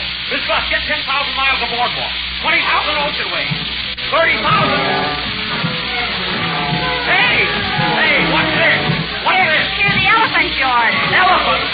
Miss Gluck, I thought I told you to cancel those elephants. You can't. Why not? You sent for those elephants, and an elephant never forgets. And the Jell-O eater never forgets. Once you eat Jell-O, you will always remember that extra rich, fresh fruit flavor. Miss Gluck, get Mr. Queen on the piano. What'll I say? Play, John.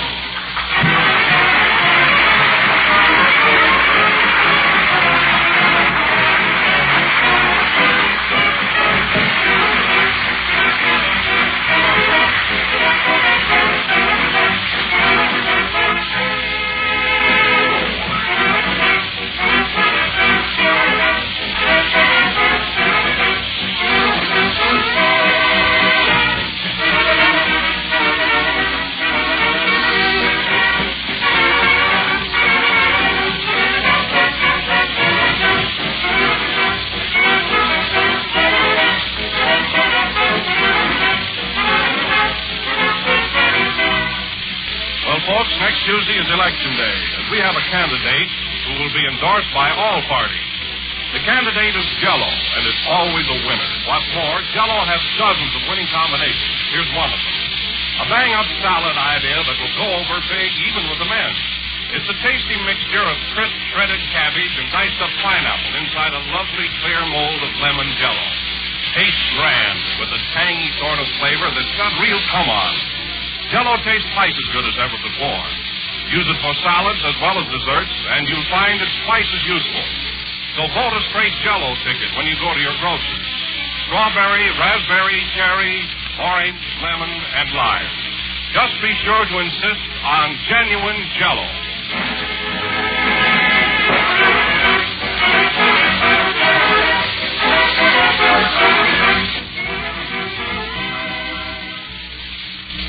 The last number of the sixth program in the new Jell-O series, and we'll be with you again next Sunday night at the same time. Oh, Jack. What? What are we going to do with these elephants? I don't know. I'm going home now. Get me 50,000 taxis, 100,000 streetcars. Good night, folks.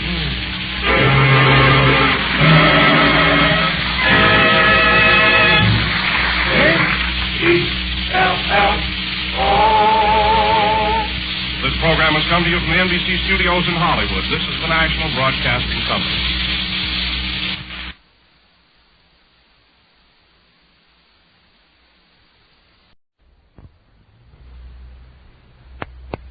And now for the winner of the World Telegram Radio Editor's Poll, Jack Benny. Thank you. Thank you, Lloyd. I didn't expect that. Hello again. This is Jack Benny talking, and am I happy? Mary Livingston is in Miami, Florida, and I won't be annoyed this week. And I just got back from my hometown where I celebrated my birthday. We had a grand party, and you should have seen the presents I gave my relatives for my birthday. They were just beautiful. How old were you last week, Jack? Oh, I go into that. You know, a man is as old as he looks. So you're 55, huh? I get it. Well, Frank, I'm nowhere near that. I may look that old to you, but it's because I don't live right, that's all. What do you mean you don't live right? Well, I go to bed at 9 o'clock on weekdays, and I don't drink or smoke or go to nightclubs, and I don't keep bad company. Oh, what's wrong with that? Yeah, well, you don't call that living right, do you?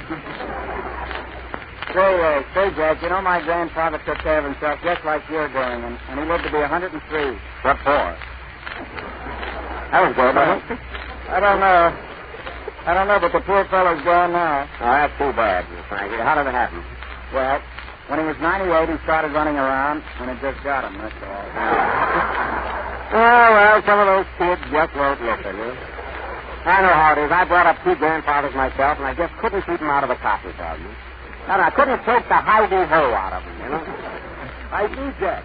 But how about going ahead with the program and stop all this reminiscing? Oh, all right, yeah. Say, Aloy, did you hear any of the other programs tonight? Yes, Jack, every one of them. Well, I mean, were they anything like ours? I mean, did they say or do anything that we're going to do?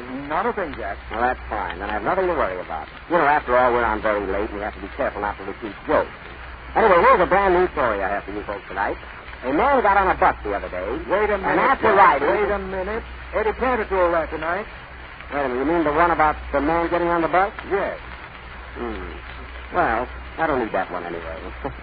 Here's another little story I picked up in Chicago the other day. An Irishman, a Scotsman, and an Italian were sitting in a tap room. Hey, wait a minute. Is that the story where the Italian and the Irishman discover they have no money? And... Yes, that's it. For heaven's sake, Joe Penner told that on his program. I see. Well, Lloyd, I'm glad we're not conflicting with anyone. I mean, it's good. Anyway, here's a joke that I know is new. I mean, you can't fool me on it. Now, listen. A man who stuttered asked the boy where the post office was. And the boy said... Wait a minute. So that's a new story, huh? Well, Freddie Allen told it last week. The same joke? Yes, in the same post office. It's too bad our program doesn't go on at 6 a.m. Well, here's a joke I know that hasn't been used. I wrote it myself. Now, listen. There was a cross-eyed judge examining three fellas, see? And the cross-eyed judge... Hello, everybody. Hello, Jack. When did you get back from Chicago? Yesterday. Why? Oh. No. I mean, did you have a nice trip? Yeah, now listen, Parker. There was a cross-eyed judge. There always was. Oh, yeah? And what program did you hear that? Keen Cut.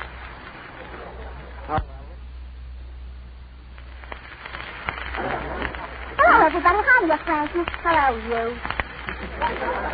Oh, right. And what's this? Who are you? Mary Livingston sent me over to take her place. Oh, Mary Livingston sent you over. Well, this is a surprise. I mean, what do you do? I'm fine. What do you do? I didn't say not. I didn't say how do you do. I said what do you do? Well, I sing, dance, wash dishes, mind babies, and I imitate God. A versatile little girl. Are you related to Miss Livingston? No, but my father is. Oh, your father. What is he, an uncle or a cousin? Janitor. A janitor, is he? Yes. And have you got to go down at our house? Oh, I'm sorry, miss. Really, we can't... I'm awfully sorry, but we can't use you. But Miss Livingston paid me already. She gave me $50 to take her place. Well, send her back a quarter and go home, eh? Nothing doing. I got paid for this, and I'm going to stay. Now, listen, young lady, I don't like your looks, and I don't want anyone to take Mary's place. Now, go away and don't bother me. Sure, I'll have dinner with you. What time? Oh, yeah, I've had enough of you. Listen, if you had a brain, you'd be a half-wit. I heard that on Burns and Allen's program. Give me that club, will you? Come here, you. Wait, Frank. Go ahead.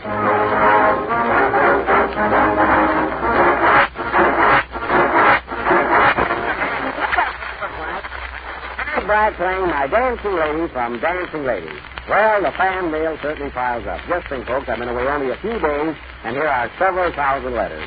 Oh, let's see how we're doing. After all, you can't go by the applause in the studio, you know. Here's a letter, from a lady in Sioux City, Iowa. It says, Dear you with the no-draft ventilation. I heard your program last Sunday in which you gave us Little Women, and I liked it very much. Please send me an autographed picture of Amos and Andy. Folks, it's letters like this that make you want to carry on, believe me. Here's a letter from a gentleman in Erie, Pennsylvania. It says, Mr. Jack Benny, dear sir, I have been listening to you for a long time. Now you listen to me. That play you gave us last week, yours truly, Leonard Pencil. The big punk, what does he know about radio anyway? Hey, Frank? Here's a letter from Miami, Florida. It says, Dear Mr. Benny, see if you can use this. In the land of golden sunshine down in Floridor, it is then that we all know winter's here no more. Dear old winter, dear old... Wait a minute, who's this from? Oh, Mary Livingston, I see. Well, I'll read one more. Here's a letter from Mr. Clifford Gordon of Chicago. It says, Dear Mr. Benny, although you do good plays and act them well, I'm afraid you're overlooking a great angle when you ignore mystery. Everybody loves a mystery, the suspense, the thrills, the continual chase. All right, Mr. Gordon, we get it. Anticipating your letter, we fortunately have been rehearsing a mystery play all week, and we will put it on tonight for your pleasure. It is called The Green Room Murder by S.S. Van East. And here is the mystery. A man was murdered on the Rue de la 8th Avenue and 45th Street near the Merlin Rouge Laundry. Now, who was this man? Where did he come from? Why was he murdered? And who done it? Jack, you know your English is very bad. Well, so is this play.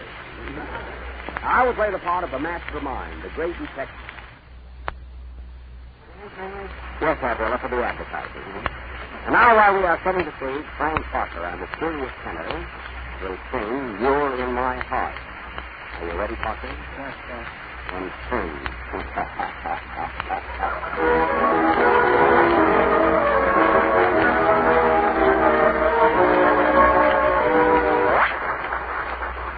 That was Frank Parker singing for the first time over the air a number entitled You're in My Heart. And now for our mystery. The Green Room Murder.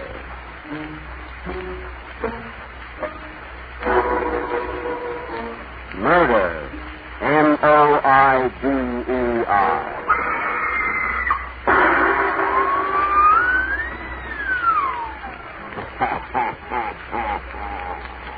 The first thing is the home of Mr. and Mrs. Wu on the Rue de Tom Quam Quam. On 8th Avenue and 45th Street. Curtain. Music, Frank.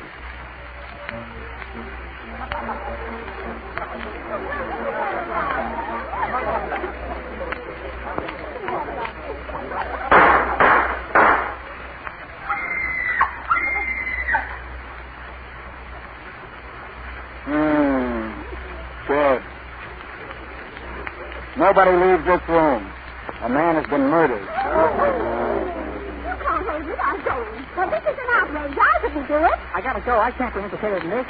Nobody leaves this room. I'll call headquarters. Operator. Get me police headquarters right away. Hello? Hello, yes, it's police headquarters. Detective O'Benny, the mastermind speaking. Yes, O'Benny, the William Powell of the air. What's that?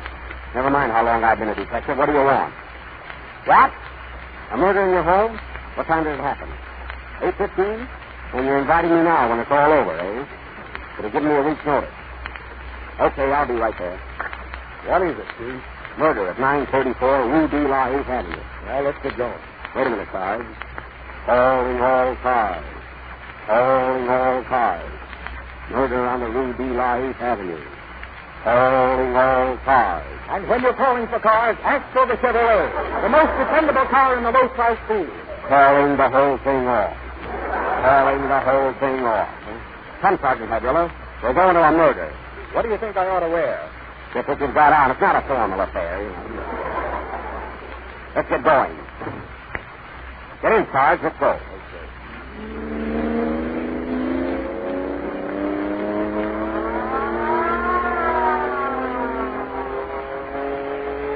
Come on, Sarge. Step on it. I'm going 80 now. I mean, step on my cigar butt. I just dropped it. Pull up. Here comes the traffic cop. Hey, you two mobs. Pull over to the car.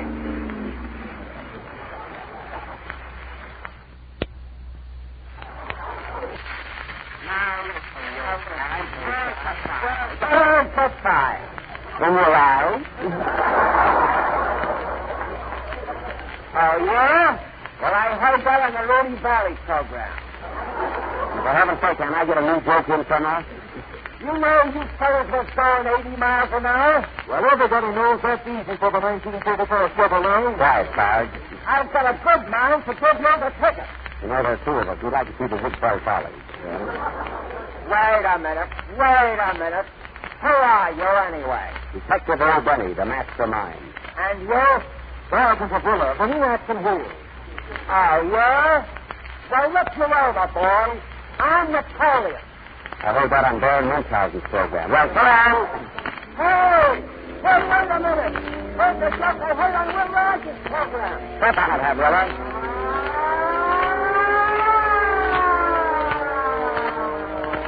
Hey, Sarge. How far is this going anyway? Well, the road's yet, Steve. Oh, well, let's turn on the radio. Hurry, Frank.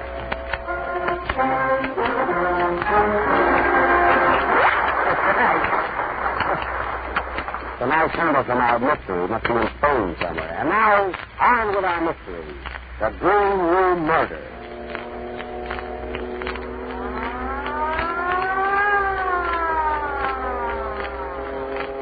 I think this is the place, Sarge. Okay, Chief. That's the house, 934. But this is 10th Avenue. What's the difference? We have no time to lose. Let's get going. Come in. Is this the house where the murder was committed? Yes.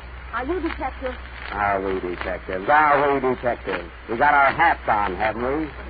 We're from headquarters. What happened here tonight? A man was shot in the green room. Where's the green room? What? Any other place? No, just in the green room. Oh, just in the green. Where is it? One flight up. Don't go in the blue room. They're having a party in there. You know who fired the gun? No, but the boss fired the cook, and I expect to be fired in the morning. Now we're getting someplace. Make a note of that, Sarge. Okay, Chief. Come on, young lady. We'll need you. Let's go upstairs. Wait a minute. I guess this is it. Open that door. Open that door, I say. Oh, you won't do it, eh? Well, I will break it in. Come on, Sarge. Give it to work.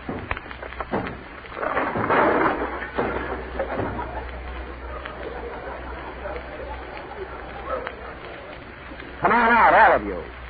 That's the bathroom. Oh, pardon.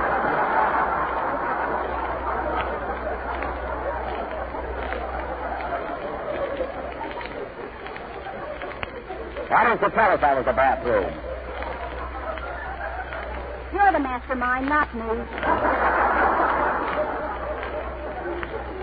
Our first game, eh? Now, where is it? It's that room over there. Come on, Sarge, and don't lose sight of the maze.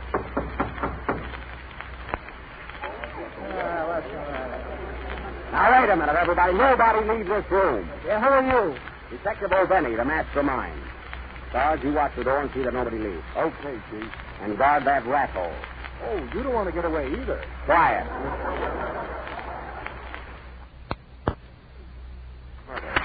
Did anybody know the dead man? I did. He was a friend of mine. Yeah, who are you? Well, this is my apartment. He was playing bridge here tonight. How many you were playing? Well, there were 9 of us. You see, we were all sitting at the table. Now, wait a minute. 9 playing bridge? You sure it wasn't baseball? No, we have no umpire. Oh, you have no umpire, eh? Well, how could 9 of you be playing bridge at one table? 6 of us were dummies. Now we're getting someplace. Make a note of that, Sarge. Okay, Chief. Where were you when the shot was fired? Sitting right here, with a gun in my hand. Oh, I know you didn't do it. Did you have anything else in your hand besides the gun? No. All right, you're dismissed. Let him go, Sarge. Okay, Chief. Now, you, miss. What do you know about this murder? Well, I did one thing. Yes. Go on. Then the bidding went round and round and round and round. And the murdered man got to get first, no crumb. I see. And then what happened? Well, everything was fine until he let his sister. And then he was killed. Oh, somebody killed him just because he was lucky and had 5 aces, eh? Did you know the dead man? Yes, he was the best friend I had in the whole world. Oh, Chief, look. There's a knife in the dead man's back. Oh. Never mind the petty things. I want to know who shot him. Give me back that knife. It's mine. Here you are, miss. Sorry we detained you. Let her go, Sarge. Okay, Chief. Thank you. Be careful how you leave that knife laying around, miss. You might lose it. I'll go feather your net. Make a note of that, Sarge. Feather your net. Okay, Chief. Now, you in that full dress suit. What's your name? Frank Black. Frank Black, eh? What do you do for a living? I'm an orchestra leader. Oh, you do nothing, eh? I get it. Now, listen, did you know the deceased? Certainly. We roomed together.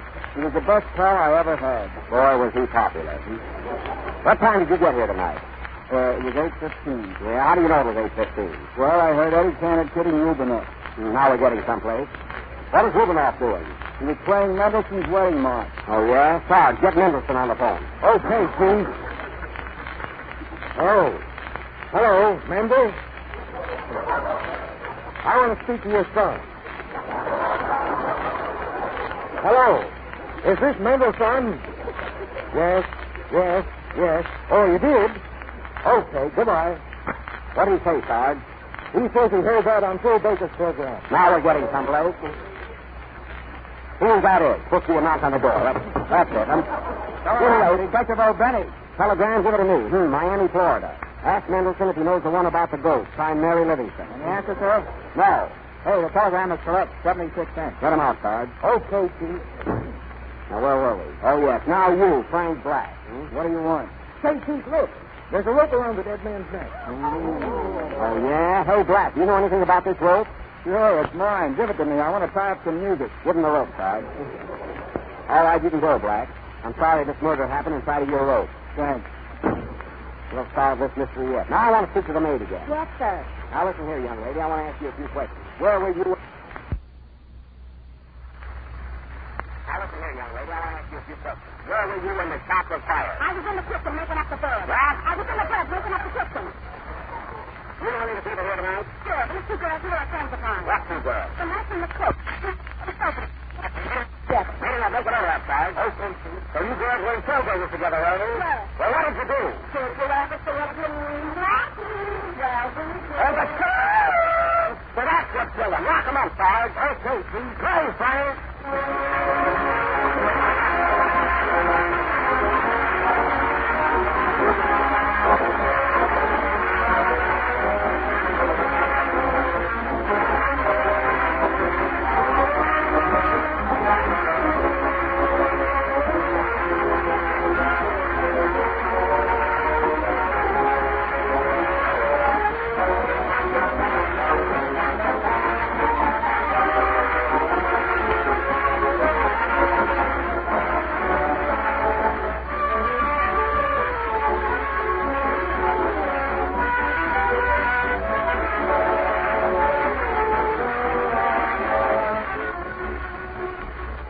This is the last number of the 20th program on the 18th of February. Well, folks, here's a telegram for you, Mr. Benny. Telegram, here you are, boys. From Mary Livingston. Because just heard your program. I better be back with you next Sunday night. Good night, folks.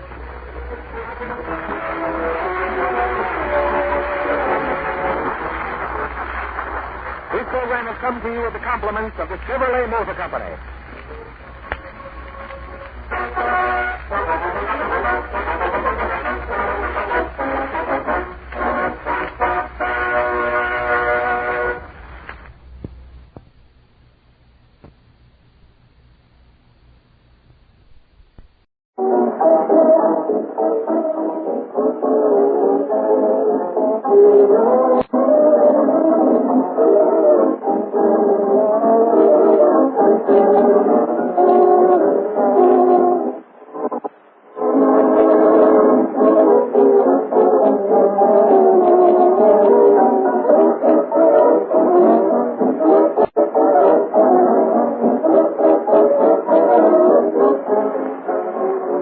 That famous year when lovely ladies get a break. In other words, it's leap year.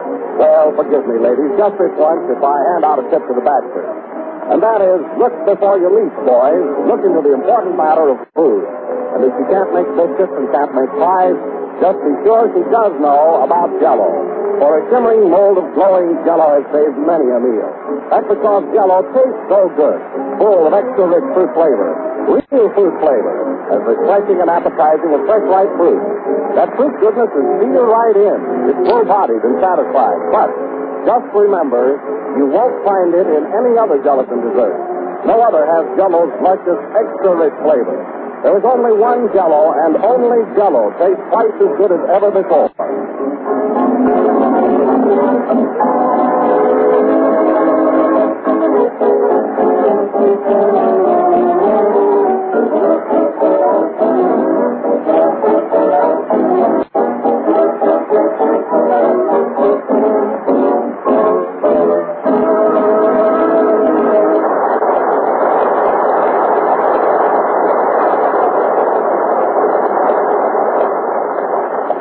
Ladies and gentlemen, I'm terribly sorry to announce that Mary Livingston will be unable to appear on tonight's program owing to a very sudden attack of laryngitis, which has resulted in the complete loss of her voice.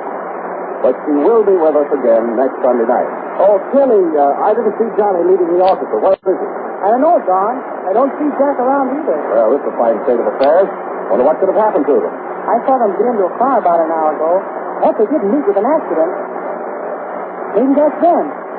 Hello. Oh, hello, Jack. Where are you? There you are? Well, how did it happen? Well, don't worry. We'll come right over.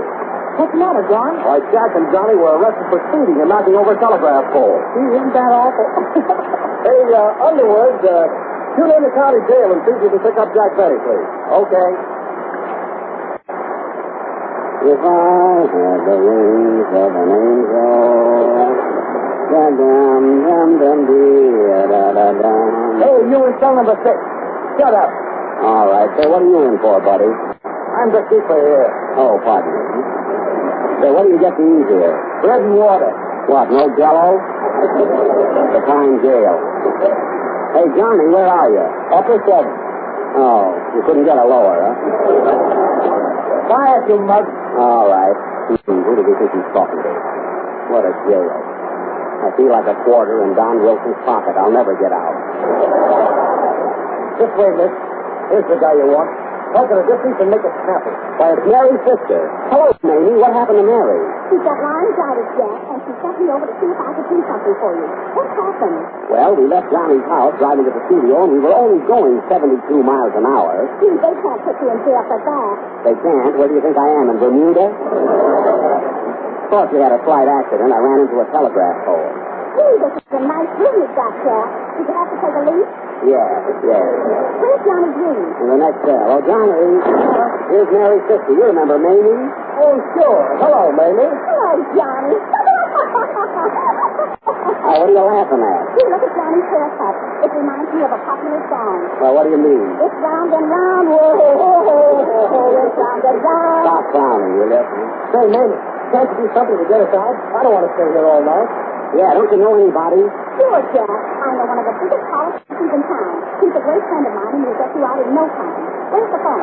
There's one over in the corner there with a ball and chain on it. Okay, Okay. Gee, I hope you can do something, Connie. So do I. Hello, operator. That's Michigan 4099. Yes. Gee, it's nice of Mary to send her over, isn't it? Okay. Hello, is this you, Matt? This is Mamie. Yeah. How are you, you big palooka? This is jolly, isn't it? Hey, Matt. Where did you go after you left the Grove last night? Oh, did you?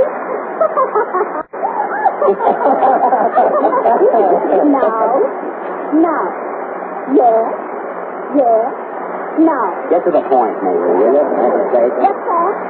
Sure. Oh, sure, I'll be glad to. See you next Friday night. Thanks, Matt. Goodbye.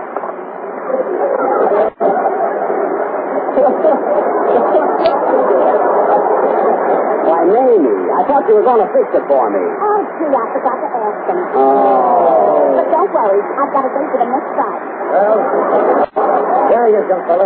Now talk quick and make it snappy. Oh, hello, Kenny. Hello, Jack. Yeah, I'm sorry to see you here. Me too. There's Johnny in the next cell. Say, Kenny, you live here in Los Angeles. Can't you do something for us? Sure. I know the biggest politician in town. Where's the phone? Never mind. We just had that. Hey, Jack, I heard you were going to be here a long time, so I brought you a copy of Anthony Adverse. Anthony Adverse? Thanks, Kenny. You see, Jack? You think you had bad luck? Anthony Adverse. You should have had laryngitis instead of Mary. Well, I'm just trying to cheer you up, you little countess. Say, Keeper, I want to see Jack Benny and Johnny Green. Well, there they are. Now make it snappy. Oh, hello, Don. Gee, I'm glad you dropped over. I don't see you, Jack. Where are you? Right here in cell 6. Well, don't forget the Jell-O. Cell 6 delicious flavors. Strawberry, raspberry, cherry, orange, lemon, and lime. Even in jail, I get that. Oh, Don, can't you do something for us? Certainly, Jack. I've made arrangements with the judge so that you can broadcast from here for your next 2 options. That's fine. Where's the microphone? Right here. Well, give it to me. Stand by, Kenny. Well, hello, folks. This is the J-Lo program. And Kenny Baker will now sing Little Rose of the Rancho from the motion picture Rose of the Rancho. Please sing, Kenny.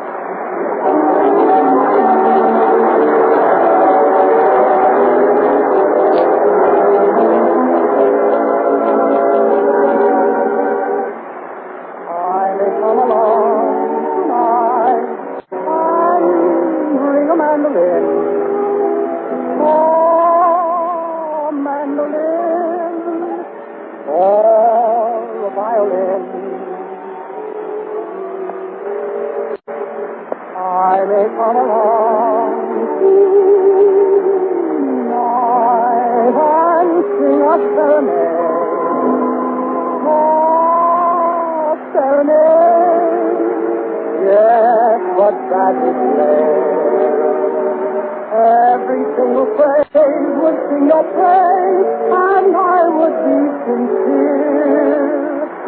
What would I say? What could I say? I could call you a flame or a flower. I could call you a song or a star. But I know, little rose of the rancho, I could never say how wonderful you are. I could call you a gift from the angels, for I feel in my heart you're divine. I could call you the only one ever loved. All the life that I've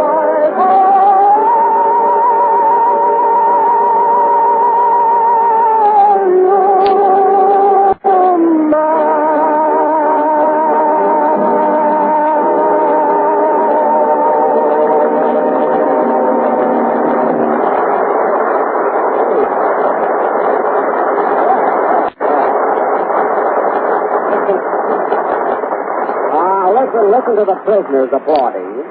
That was Little Rose of the Rancho, sung by Kenny Baker, coming to you from the drill room of the county jail. That was very nice, Kenny, but you were behind 2 bars of music. That's better than being behind 8 bars like you are. Oh. Come on, visitors, your time is up. Who, me? No, your time is my time. Well, see you later, Jack. We'll see what we can do. So long, Don. Bye, Johnny. Bye. So long, fellows. So long. Hey, Johnny, there's some awful-looking characters in this jail, aren't there? Okay. Look at that colored fellow over there in the opposite cell. Yeah, I wonder what he did. Hey, son. You calling me? Yeah. How long you in for? I'm here on parole. Never worked in my home.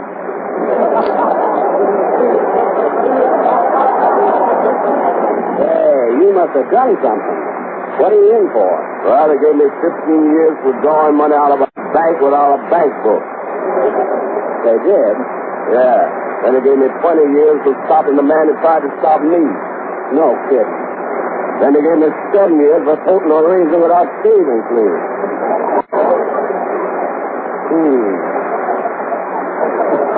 Well, is that all?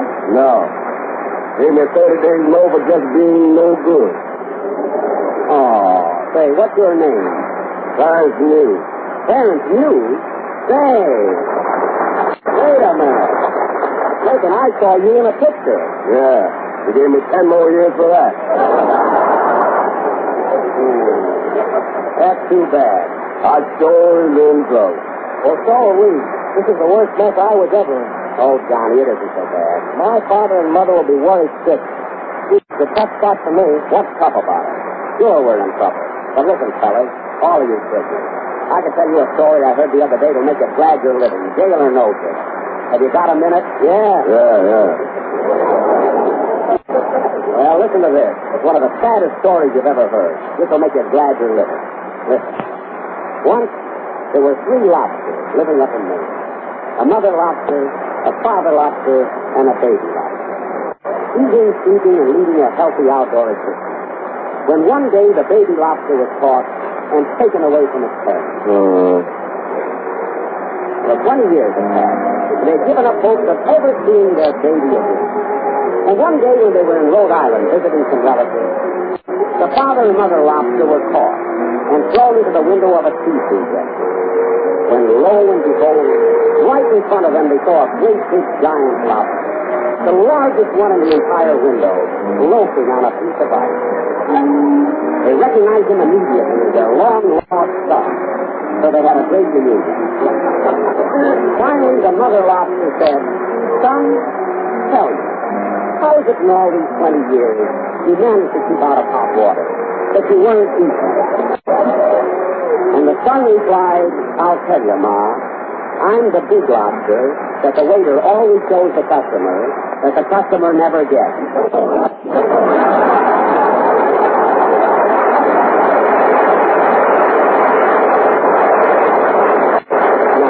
Isn't that sad, Johnny? Yes, Jack, that's the worst story I've ever heard. Jack.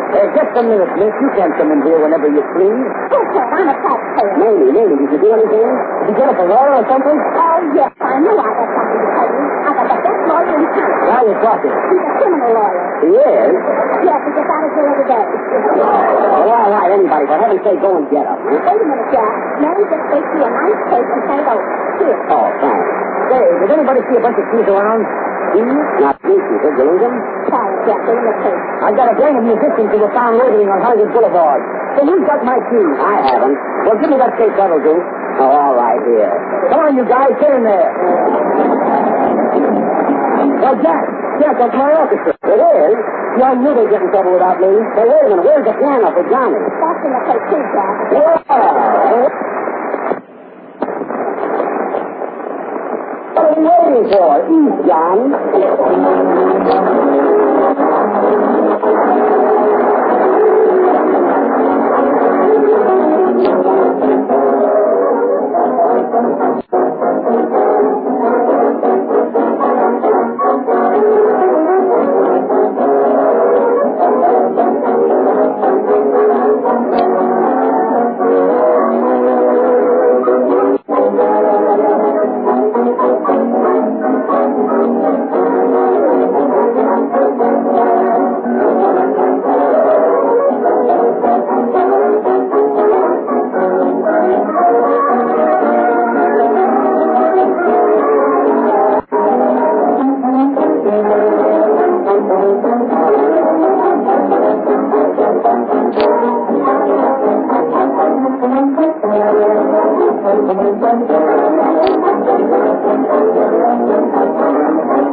What's the idea of going those bars? Oh, pardon me. I'm just killing a little time, that's all. You know, there's really nothing to do around here. If I cause any damage, I'll be glad to pay for it, huh? Oh, yeah? Say, where did you get that saw? I gave it to him. I belong to a sawing circle.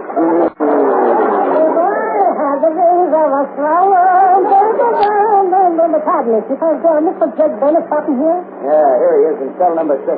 Well, hello, stranger. You're a fugitive from a crime gang, eh? Yeah, say, I didn't know you were a lawyer. What else? Here's my card. Chief Professor and Schwepperman. Yeah, which one are you? Clarence Giles. Oh. Now, baby, hey, Benny?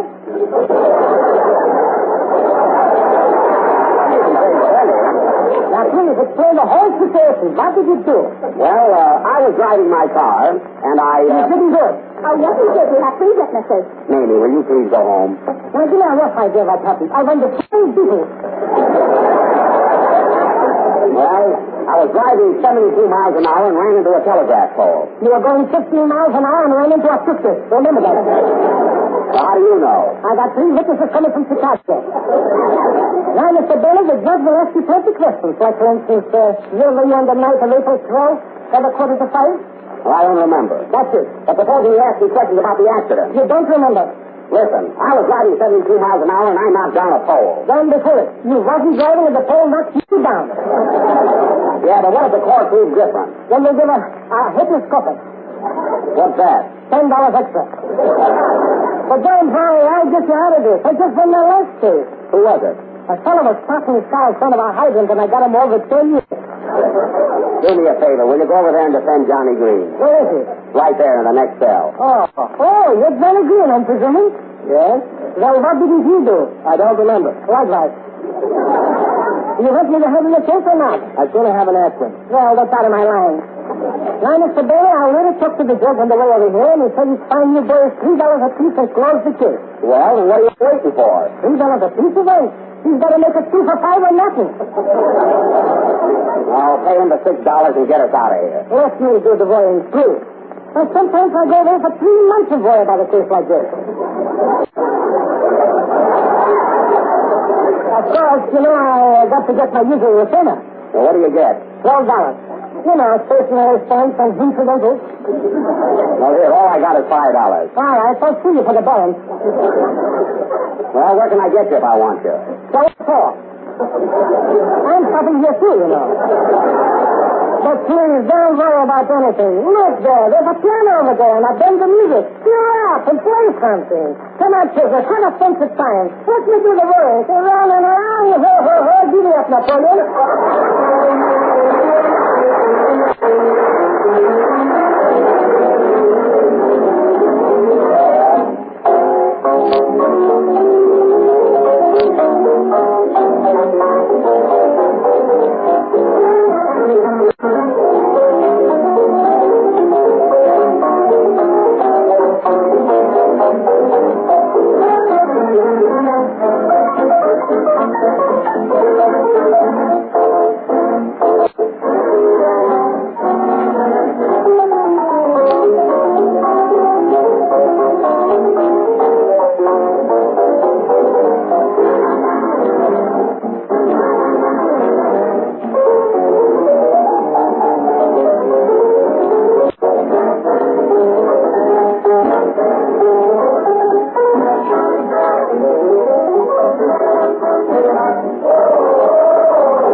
The music goes round and round with Johnny Green at the piano.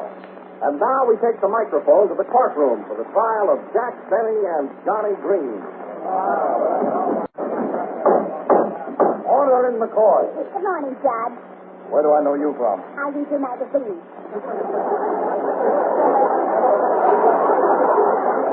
Mamie, you're in a courtroom. Sit down here with me. I will now call the case of Jack Benny and Johnny Green versus the telegraph pole. That's us. Is your attorney here, Mr. Benny? Good morning, Your Honor. If it pleases the court, I'll sit down.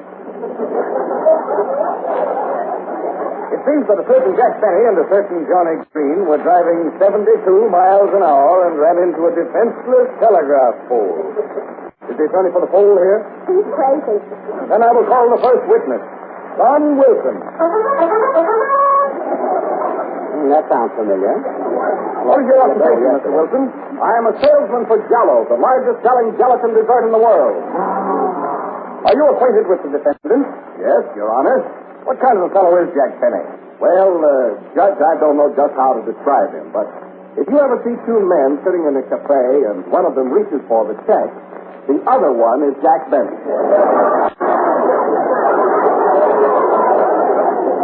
Check to check, some joke. That sounds like one of Mary's jokes. Yes, he gave it to me.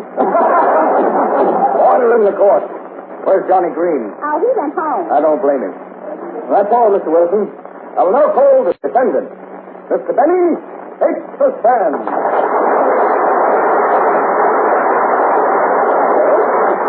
Thank you. A funny thing happened to me on the way to the studio. Quiet. Uh-oh. You swear to tell the truth, the whole truth, and nothing but the truth to help you? I object. Objection overruled. You swear to tell the truth, the whole truth, and nothing but the truth to help you? I don't remember. Is that right, lawyer? Precisely. Were you or were you not stepping on the gas at the rate of 72 miles an hour? I don't remember. You'll have to ask my foot. What do you mean you don't remember? I object. Why do you object to that question, attorney? It's embarrassing to my client and unprofitable to me. Next witness. Miss Mary Livingston, take the stand. She's got laryngitis. I'm taking your place. What do you want, sour puss? You swear to tell the truth and nothing but the truth, nothing but the truth, nothing but the truth, nothing but the truth, nothing but the truth, nothing but the truth. Neither, Judge. How long have you known the defendant, Jack Benny? I object. How am I doing, Judge? Now tell me, young lady, what is your occupation? I wash dishes and double for Mary Livingston. Were you or were you not with Jack Benny at a party this afternoon? I object. What right have you to object? You don't remember. Is that right, Jack? Precisely. Hey, wait a minute, attorney. Didn't I once send you to San Quentin for grand larceny? You got me that time, Jack. It's awful German, Jack. Think of the horn. I object. It wouldn't help you. Goodbye. Now, Mr. Benny, didn't you have to leave Waukegan, Illinois in a hurry in 1912? Now I object. Hey, listen, Judge. Didn't you attend a party in Culver City last night and with a pretty wild affair? I object. And when you got home that night, didn't you try to open your door with a shoehorn? I object. Oh, you do, eh? And weren't you seen at the Trocadero last Wednesday night with a beautiful blonde? I object. It was Mary. Oh, yeah? Then I object. Order. Order in the court. How much time we got left, Judge? Only about 3 minutes. Are there any more witnesses? Yes, Johnny Green's orchestra. Take the stand, boys. Order! What were you boys doing this afternoon between the hours of 4 and 5? Tell them, boys.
never forget the first bicycle I ever had.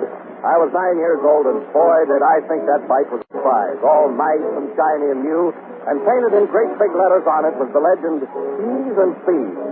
Well, that's one thing bicycles and Jell-O have in common.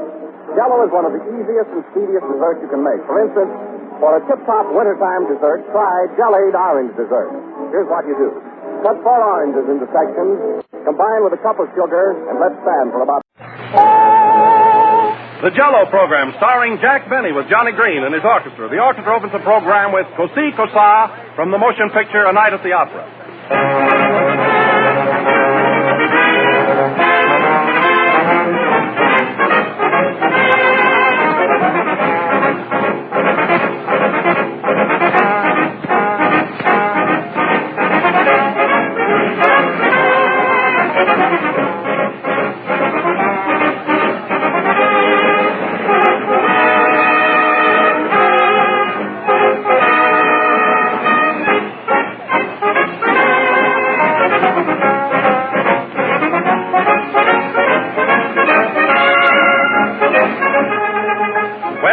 Back in New York after almost a year of broadcasting in Hollywood. It's quite a change to be back. Everything seems different. That is, everything except Jell-O. And Jell-O is just as popular in the East as it is in the West. It doesn't make any difference where you go. You'll find everybody likes Jell-O. It's lovely to look at with its vivid, glowing colors. And it's grand to eat with its extra rich, real fruit flavor. Flavor so rich, so full-bodied, so thoroughly delicious. Eating Jell-O is just like eating the real, ripe fruit itself.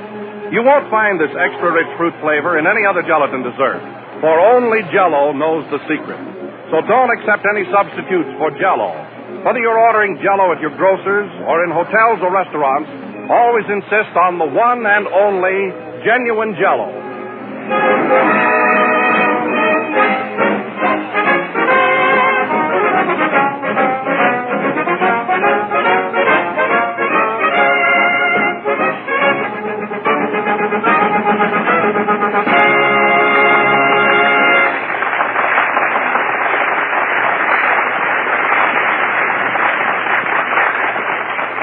Now let us welcome back to New York from California that sun-kissed comedian, Jack Benny.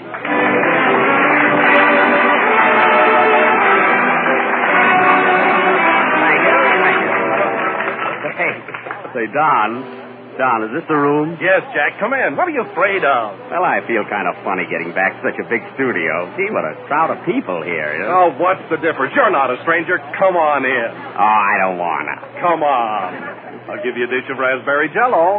Oh, all right, Don. Yum, yum, yum. Well, here I am, folks. Hello again. Gee, I feel silly. Well, Jack, how does it seem to be back in New York after being in Hollywood for almost a year? Well, Don, to tell you the truth, I feel kind of strange. I mean, here I am with a coat of tan and 2 frozen ears. That's surely cold. Where are you stopping in town, Jack? Same place? No, I have a cozy little room on the east side. It's really quite comfortable. Oh, is it far from here? Oh, about a 30-cent sleigh ride.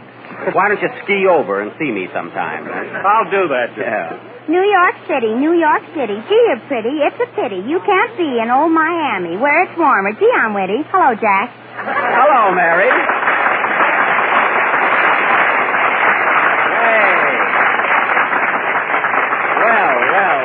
Well, say, that's some reception you got. Why not? What good are 2 hands if you can't flatten together once in a while? Well, why don't you thank the studio audience for such a lovely tribute? Thank you, ladies and gentlemen. Would anybody like to have my autograph? See how fickle they are, Jack? I guess you're right, Mary, yeah. You bet I am. If they can forget Helen of Troy, heaven help.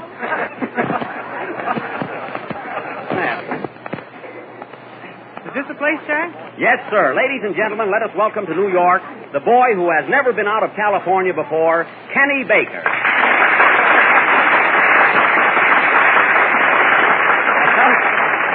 Well, Kenny, how do you like being in New York? Gee, I'm thrilled. And how do you like the weather? Gee, I'm chilled. Well, one thing I must tell you, Kenny, you ought to get rid of that straw hat you're wearing. Oh, that's all right. I had it fur lined. Oh. What have you been doing since we got in? Have you been around to see the sights? Yes, Jack. I spent all day yesterday in Greenwich Village. Kenny, that's not Greenwich. You see, here in New York, it's pronounced Greenwich. Greenwich, see? Who did you go with? Johnny Quinn.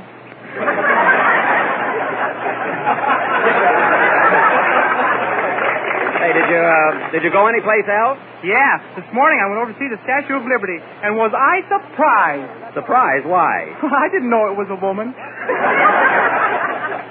Isn't he cute, Mary? That guy has nothing but youth. Yeah. Kenny, you must visit Grant's tomb.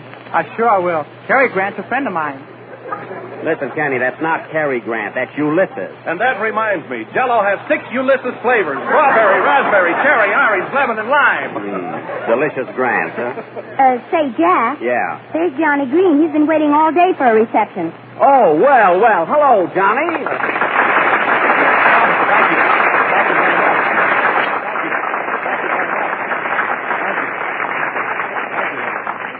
Gee, that's some reception you got, Johnny. Yeah, wasn't it swell? Seeing his hometown didn't hurt him any.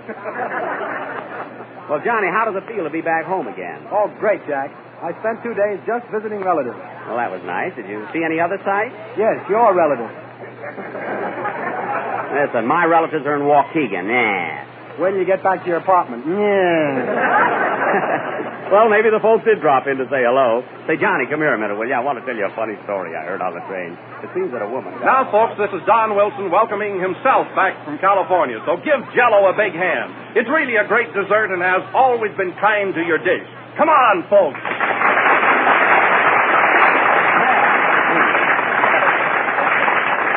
Well, Jell-O appreciates that. Play, John.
Californians playing Love as a Dancing Sin from the production at Home Abroad. And now, ladies and gentlemen, I take great pleasure in announcing that tonight this program is starting a contest, a real brain test in which all members of your family can participate.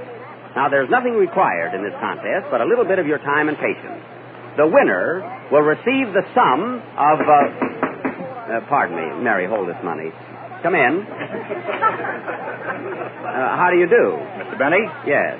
On behalf of my friends and myself, I want to take this opportunity to welcome you back to New York City. Well, thanks. Who are you? Just a 6th Avenue bum.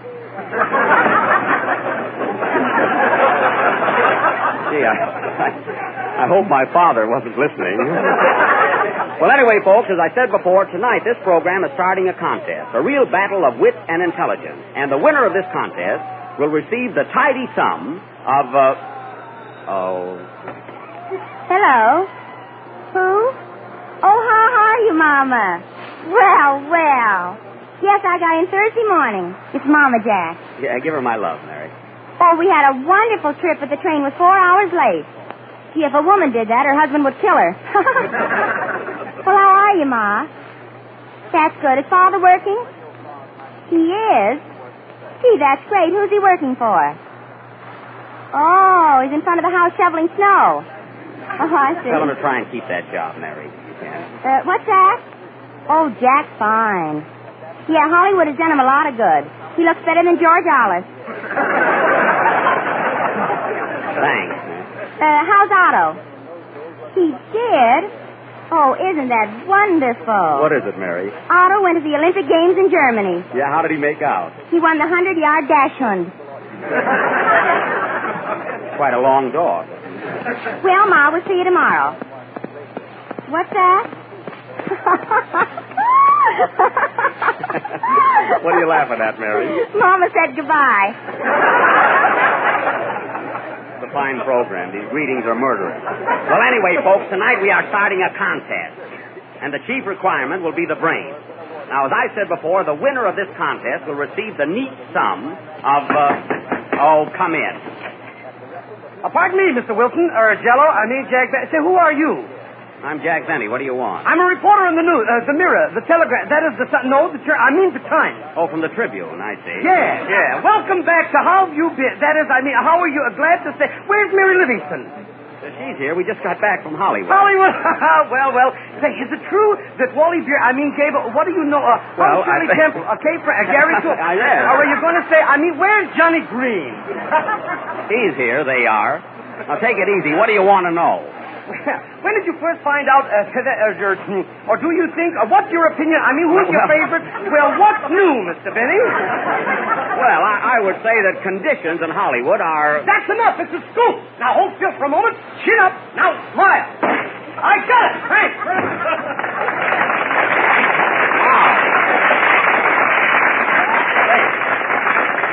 Who is that, Jack? Winchell, Sullivan, McIntyre, George, Jean, I don't know, Sing, Crosby, Valley, or Baker. Okay. Mary, find me a cheap sanitarium, will you?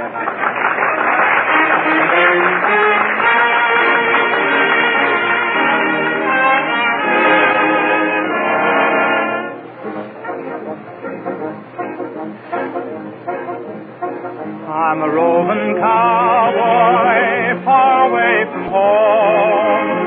Far from the prairie, where you roam, where the doggies wander and the wind blows free.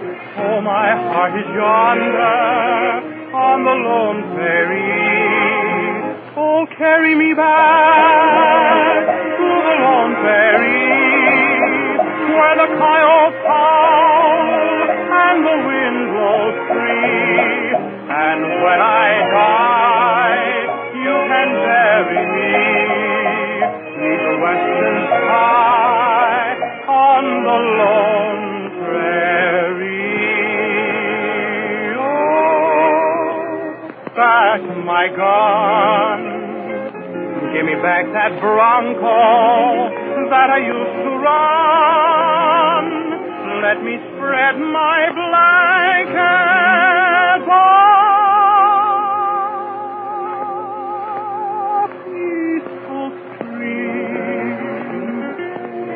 the cowboy singing by the firelight's gleam.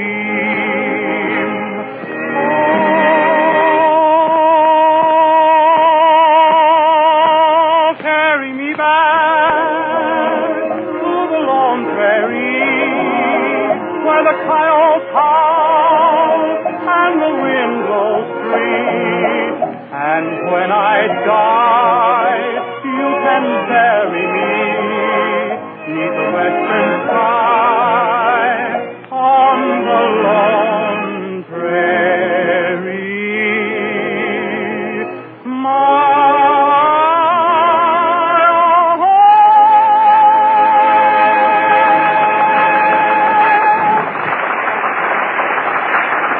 Very good, Kenny. Weren't nervous or anything. That's right. Yes, sir. That was Kenny Baker singing Carry Me Back to the Lone Prairie. And now tonight, folks, as I said before, we are starting a contest in which skill will play an important part. All you have to do is follow the rules closely, and the winner will receive a cash prize amounting to... the mailman. Let's see what it is, Mary. Come in, you little joy spreader. It's a letter for you, Jack. Give it to me. It's from Regina, Saskatchewan, the Canadian Northwest. It says, Dear Jacques Benet, we have been listening to your... I hope they talk like that. We have been listening to your programs every Sunday and have heard enough about Hollywood and its climate. We people up here in the frozen north eat Jell-O, too. Why don't you do a play about our part of the country? Our home is near the Yukon. So give us a play of the Northwest, or you know what Yukon do. She thinks she's funny. Signed, Victoria Vancouver.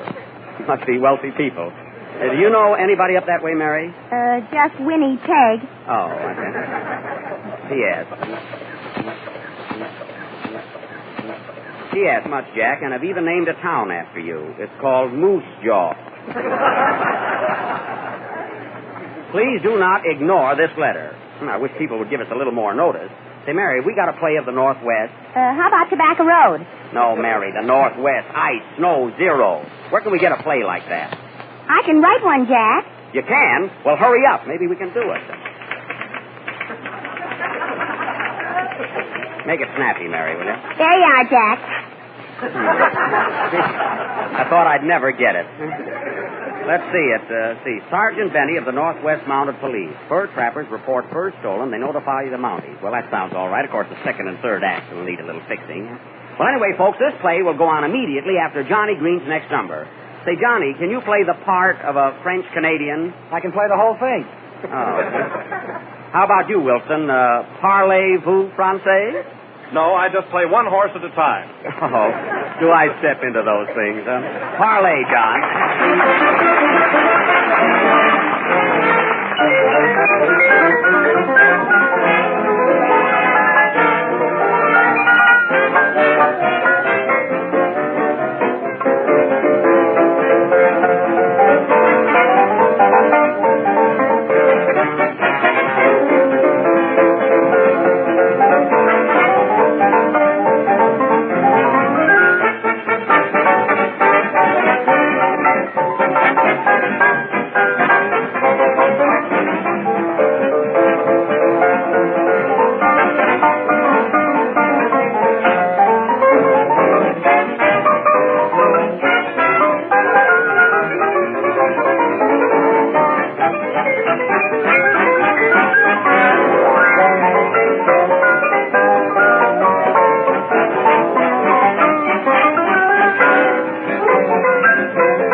Johnny Green and his unmounted musicians playing Mile a Minute with Johnny at the piano.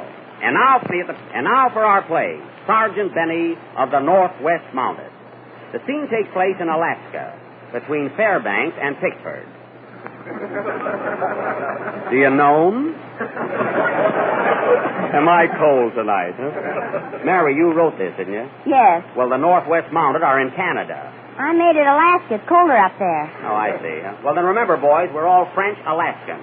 You're really Texas Rangers that got lost. Oh, I see. Okay, then. Sergeant Benny of the Northwest Mounted. Curtain. Music.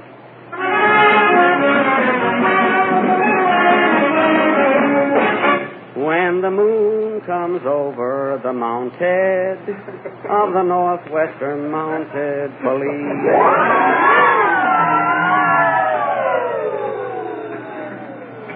Hello, Northwest Mounted speaking. You've been robbed. Well, get your own man. It's too cold tonight. Gee, it's cold up here in Alaska. Shoot! Yep. Geez, a cold night. Here he comes, more snow.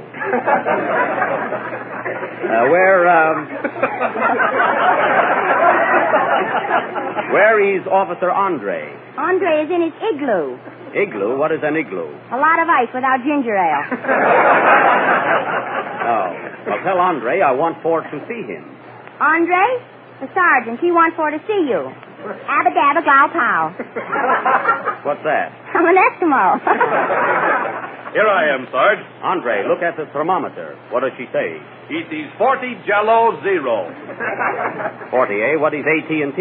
171. Buy me 10 shares of thermometer. And keep the window closed so it'll go up. Now, Mary, where does our play go from here? Wait a minute, Jack. Just a minute, I'll have it. Here you are. Oh, yeah. First line is mine. Andre, where are the rest of the mounted police? Where is Jean and Pierre? They're having trouble with their horses. Mary, in Alaska, they have dogs. They have them in New York, too, but I want horses. Oh. Send for them, Andre.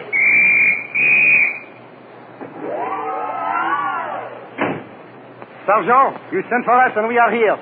What do I say? Here's your part, Kenny. Oh, hello, Sarge.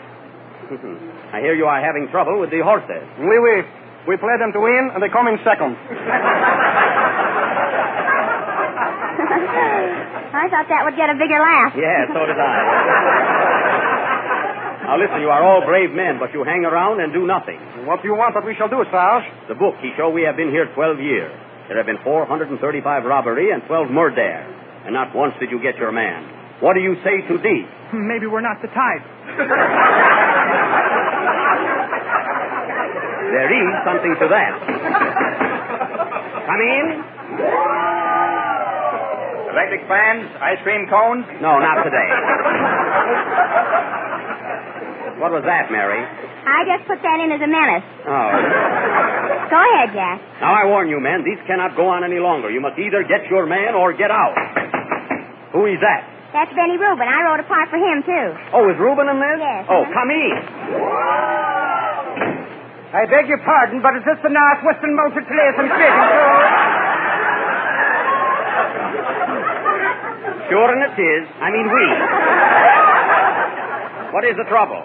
Well, it's in the fur trapping business I'm in. And I'm just trying to make an honest living skinning skunks and minding me own business. And, Mr. Sergeant, what do you think happened?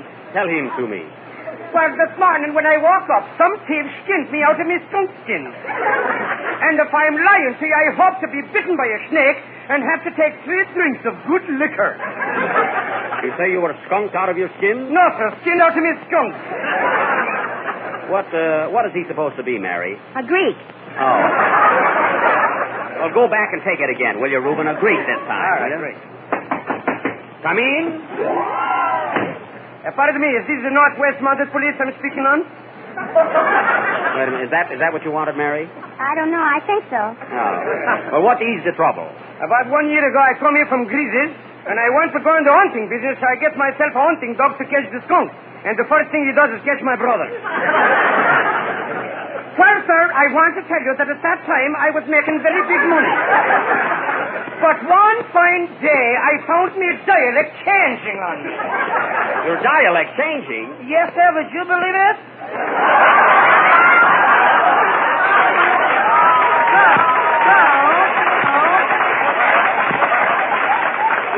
So I am selling the lunchroom, and believe it, Ripley or not, I went into the fur business, and here I am, a belt speaker, dealing in the skins you love to catch. Hey, wait, did you ever meet Schlepperman? Schlepperman, of course, is my Hollywood representative. Well, anyway, Lieutenant. Sergeant. Thank you. Mine furs was stolen this morning, and a skin cannot, and a Mine furs were stolen this morning, and a skin cannot walk away without the animal inside. We have just heard what these men said. There is a fur thief in the Northwest. Now do your duty. Keep up the good name of the Northwest Mounders. Go and get your man. But, Sergeant, where can we find this man? I have a clue. Pierre, you go to Manitoba. John, you go to Manhattan. And Andre, you go to, To Montreal. Right. Get going. Thank you, Sergeant. And say, by the by, in the meantime, if your wife wants a nice piece of 20th century pot, here's my card. Glepperman and Schnorrer, Skinners and Furriers, where it keeps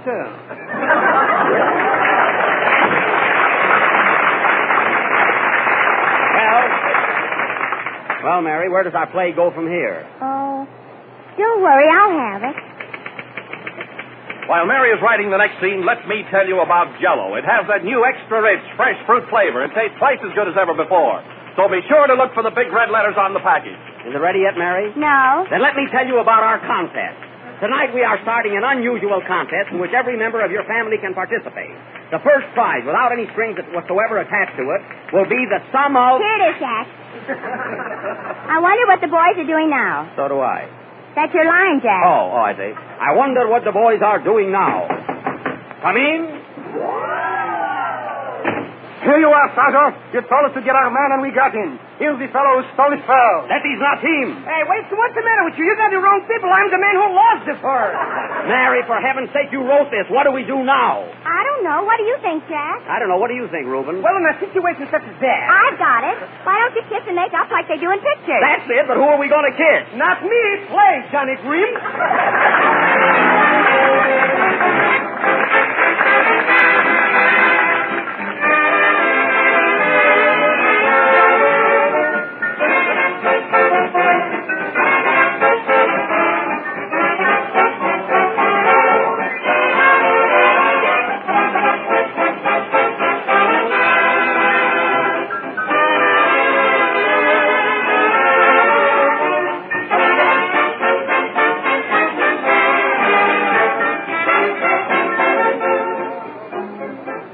Some folks like jazz music, some like ballads, some prefer grand opera. But here's one symphony everybody will go for, a fruit symphony made with Jell-O. Try it on your family and you'll hear some compliments that will be music to your ears. To make fruit symphony, here's what you do. Dissolve a package of lemon Jell-O in warm water and to chill. When it's thickened a bit, put in 2 cups of diced grapefruit, a half cup each of cut up orange and pineapple. When you turn it out of the mold, you have a sunburst of color, clear, glowing lemon Jell-O with grapefruit, orange, and pineapple shining through. It's a swell wintertime fruit dessert, and it tastes just as intriguing as it looks. Be sure, though, to make your fruit symphony with genuine Jell-O, for only Jell-O tastes extra rich, twice as good.